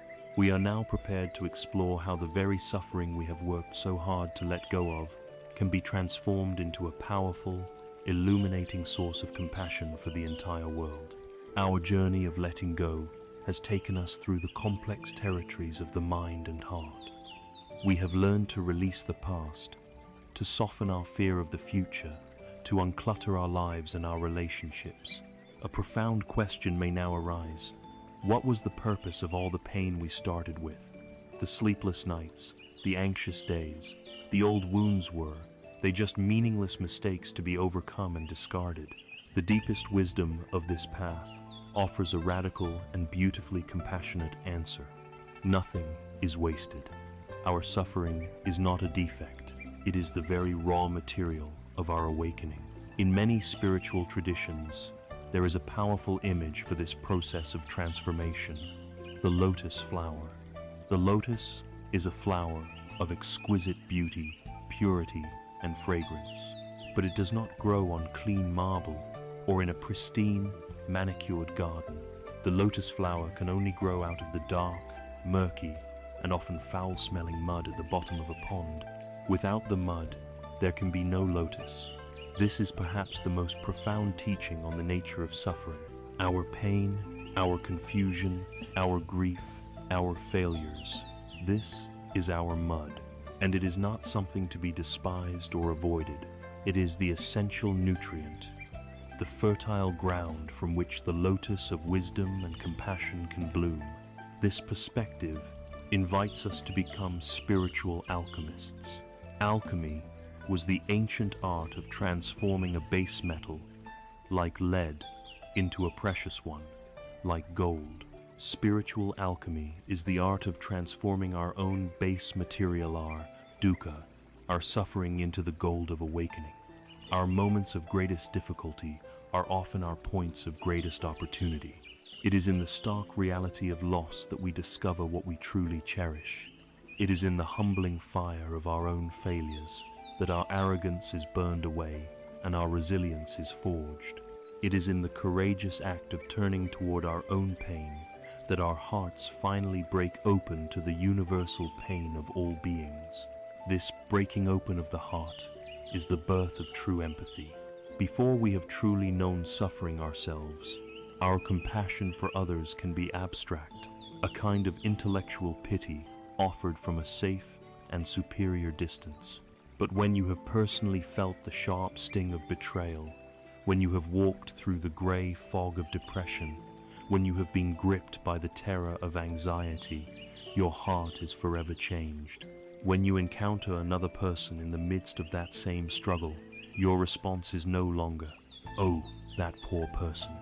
It is a deep, embodied, and unspoken recognition that says, "I know, I understand this feeling." Your shared vulnerability becomes a bridge between your two hearts. Our wounds cease to be walls that isolate us. They become gateways to authentic human connection. To engage in this transformative work, we must let go of one of the stickiest identities of all, the identity of being a victim. It is understandable that when we are hurt, we create a story around it. The victim narrative says, "Something terrible was done to me, and I am now permanently damaged by it. My life is defined by this wound." While this story may feel validating for a time, it is ultimately a prison. It keeps us chained to the past, forever defined by what was done to us, and it relinquishes our power to write a new future. Transforming suffering requires the courageous act of letting go of the victim's story and embracing the story of the survivor, and eventually, the story of the healer. The focus shifts from, "Look at how I was wounded," to "Look at the strength and wisdom I forged in the fire of that experience." This is not about denying the pain. It is about refusing to let the pain have the final word. It is the reclaiming of our own narrative, reframing our past not as a source of shame and weakness, but as the very source of our unique depth, strength, and compassion. This is the journey of the lotus. Its roots are firmly planted in the darkness, in the mud and the muck of the pond floor. This is our suffering, our garbage, our unhealed wounds. We cannot pretend the mud is not there. We must accept it as the ground of our being. The stem of the lotus then begins its journey, pushing its way up, up, up through the murky, unclear water. This is our spiritual practicer, mindfulness, our forgiveness, our commitment to letting go. It is often a journey through confusion and uncertainty. Finally, the bud emerges from the water into the clear air and the bright sunlight of awareness. And there, It opens, petal by petal, into a flower of stunning beauty, its center pure and undefiled, its petals completely unstained by the mud from which it came. The great Vietnamese Zen master Thich Nhat Hanh summarized this entire teaching in one famous powerful phrase: no mud, no lotus.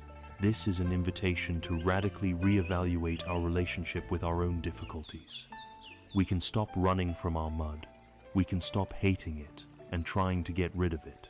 Instead, we can learn to handle it with the care of a master gardener, knowing that within this messy, difficult, and often painful stuff of our lives lies the very potential for our most beautiful blossoming.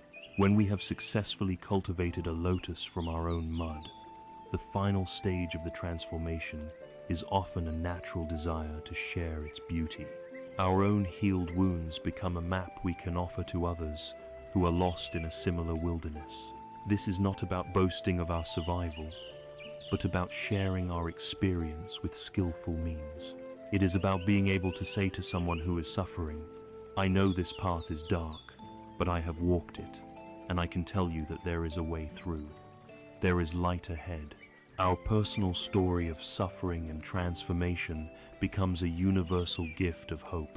We become the wounded healer, using our own past darkness to be a source of light for others. This is the ultimate alchemy, making our suffering meaningful not only for ourselves, but for the world. So we see that on this path, nothing is to be rejected, nothing is to be thrown away. Every moment of our lives, both the joyful and the painful, can be used as fuel for our awakening. Our suffering, when met with the light of mindfulness and the warmth of a compassionate heart, becomes the very source of our greatest strength and deepest peace. This entire journey, from acknowledging our pain to transforming it into wisdom, is a path of liberation. But where, ultimately, does this path lead? It leads to a state of unshakable freedom, a peace that is not dependent on circumstances, a release that is available not in some distant heaven, but right here. In every single moment, we choose to practice the art of letting go. We will now explore this final destination, which we will find, paradoxically, has been the path itself all along. We have traveled a long and winding path together on this journey into the art of letting go. We began in the dark of a sleepless night, feeling the weight of our unease, our dukkha. We met the restless monkey mind, the tireless narrator of our anxieties. We walked back into the past to release its burdens and peered into the future to soften its fears. We have examined our attachments to control, to material things, and to our expectations of others. We have seen how our deepest suffering can be transformed into the most profound compassion. And so, we arrive at the final question: where does this path ultimately lead? What is the final destination, the ultimate goal of all this practice? The answer is at once the most simple and the most radical teaching of all. The destination is the path itself. In the Buddhist tradition, the ultimate goal is often described by the word nirvana. For many, this word conjures images of a blissful, heaven-like paradise, a reward to be attained after a lifetime of difficult effort, perhaps even after death. But this is a fundamental misunderstanding. The literal meaning of the word nirvana is to extinguish or to blow out, like blowing out a candle flame. The question then becomes, what is it that is being extinguished? The answer is the three fires-tea, three poisons that lie at the root of all human suffering. The first is the fire of greed, the flame of craving, clinging, wanting, and endless desire that tells us we are not complete as we are. The second is the fire of hatred, the flame of aversion, anger, resentment, and ill will that pushes away reality and creates conflict. And the third is the fire of delusion, the flame of ignorance and confusion, the fundamental misunderstanding of reality that causes us to see things as permanent when they are not, and to cling to a solid self that does not exist. Nirvana is not a place you go to. It is the state of mind that is revealed when these three fires have been quenched. It is the profound peace, clarity, and unshakable freedom that is available to us in this very life, in this very body. This understanding transforms our entire approach to spiritual practice. We are so accustomed to a goal-oriented way of living. We think, if I can just meditate for an hour every day and forgive everyone who has ever wronged me and get rid of all my attachments, then I will finally arrive at peace. Then I will have achieved nirvana.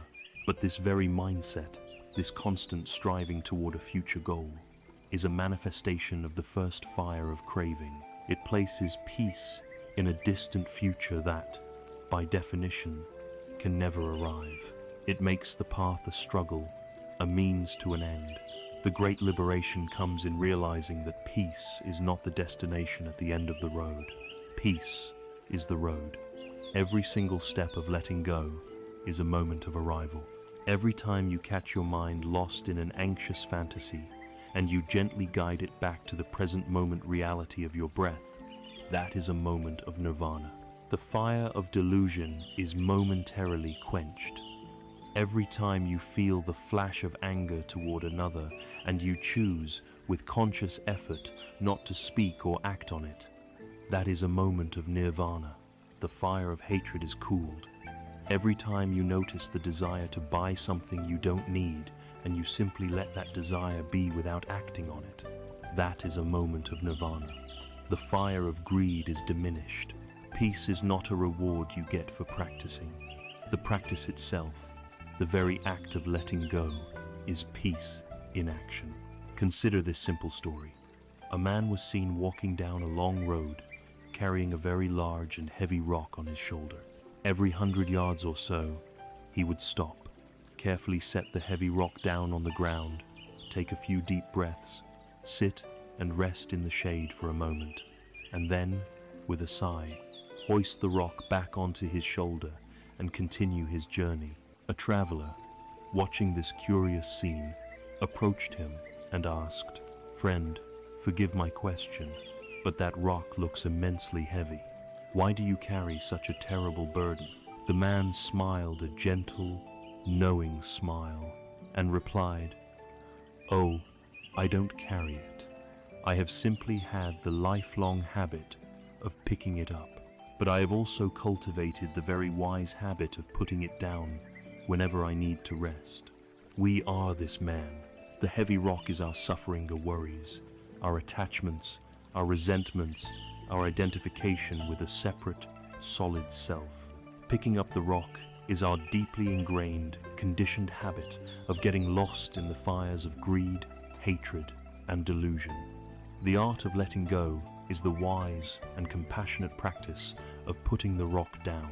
The crucial insight from this story is that the man's freedom was not in some imaginary future where the rock would magically vanish. His freedom was found in the skill and the permission he gave himself to set it down, right here, right now, whenever he needed to. This means that letting go is a lifelong practice. We will pick up the rock again. Our old habits are powerful. There will be days we feel consumed by our anxiety. There will be moments we are trapped by our anger. This is not a failure. It is simply the nature of the human heart and mind. The practice is not about achieving a perfect state where we never pick up the rock again. The practice is about cultivating the gentle, patient, and unwavering skill of putting it down over and over and over again.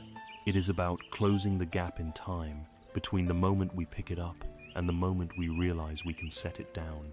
The fruit of this lifelong practice is a quality of mind the Buddha called upekkha, or equanimity. Equanimity is not cold indifference or detached apathy. It is a spacious, balanced, and profoundly peaceful heart that can experience the ups and downs of life without being knocked off center. It is the wisdom to be with life's 8 worldly winds, pleasure and pain, gain and loss, praise and blame, fame and disrepute. The person with equanimity still feels the pleasure of gain and praise, but does not cling to it. They still feel the pain of loss and blame, but do not fire the second arrow of resistance. They can meet all of life's unpredictable weather with the calm stability of the sky, knowing that the sky itself is never harmed by the storm. This is the ultimate freedom, not a freedom from the experiences of life, but a freedom within them. And so, we see that the entire journey has been a circle. We began seeking a destination called peace, and we have discovered it was hidden in every step of the path. The art of letting go is not about becoming empty or void. It is about becoming free, free from the tyranny of our own reactive minds, free to live with an open heart, free to respond to this beautiful, challenging, and impermanent life with wisdom, compassion, and an unshakable sense of inner peace. The destination was here all along. We began our journey together in the deep quiet of the night, with the image of a person lying awake at 3 in the morning, their mind a relentless storm of worry and regret. We recognized in that solitary figure a reflection of our own deepest anxieties, our own search for a peace that seems forever out of reach. We named this fundamental unease dukkha, the truth that life, as we ordinarily live it, is marked by a subtle and pervasive dissatisfaction. From there, we journeyed inward. We met the tireless storyteller in our own minds, the chattering monkey mind that swings from the heavy branch of the past to the phantom branch of the future. We saw that its frantic energy was fueled by a desperate and futile attempt to control a world that is, by its very nature, uncontrollable. This led us to the great, liberating truths of impermanence and even no self, realizing that the solid ground we seek beneath our feet is, in fact, a flowing river, and the separate self we try so hard to protect is a beautiful, ever-changing process. With this wisdom as our guide, we learned not to add to our own pain with the second arrow of reaction. We discovered our most faithful friend and anchor, the breath, and used it to find stability in the present moment. We learned to watch our thoughts as passing clouds, and to warm our hearts with loving kindness, forgiveness, and appreciative joy. We learned to let go of the clutter in our homes and in our hearts, and to face even our deepest fears with a calm and open spirit. We learned that the path to peace is not a struggle against ourselves, but a gentle surrender to what is. And so we arrive here, at the end of our journey, with a new understanding. The profound peace that you have been seeking is not a distant destination you must struggle to reach. It was not hiding in a future achievement or a past memory. It is the very ground of your being. It is the natural state of a mind that is not at war with itself. It is the deep, silent stillness of the sky that has always been present, vast and untouched, behind the busiest and darkest of clouds. Peace is not something you must find or build or earn. It is what is revealed, what is uncovered, when you finally, gently let go. The art of letting go is not an act of weakness or resignation. It is an act of profound courage, wisdom, and love for yourself. It is the strength to release the heavy rock of the past. It is the wisdom to stop fighting the current of the river. It is the compassion to offer yourself forgiveness and to meet your own mind with kindness. You do not need to become a perfect meditator or a flawless saint. You only need the gentle intention to begin, again and again. The path is open to you, right now, in this very moment. It begins with a single conscious breath. It begins with the choice to let one anxious thought drift by without holding on. It begins with the decision to forgive one small hurt. Every moment is an invitation to come home. The stillness you seek is already within you.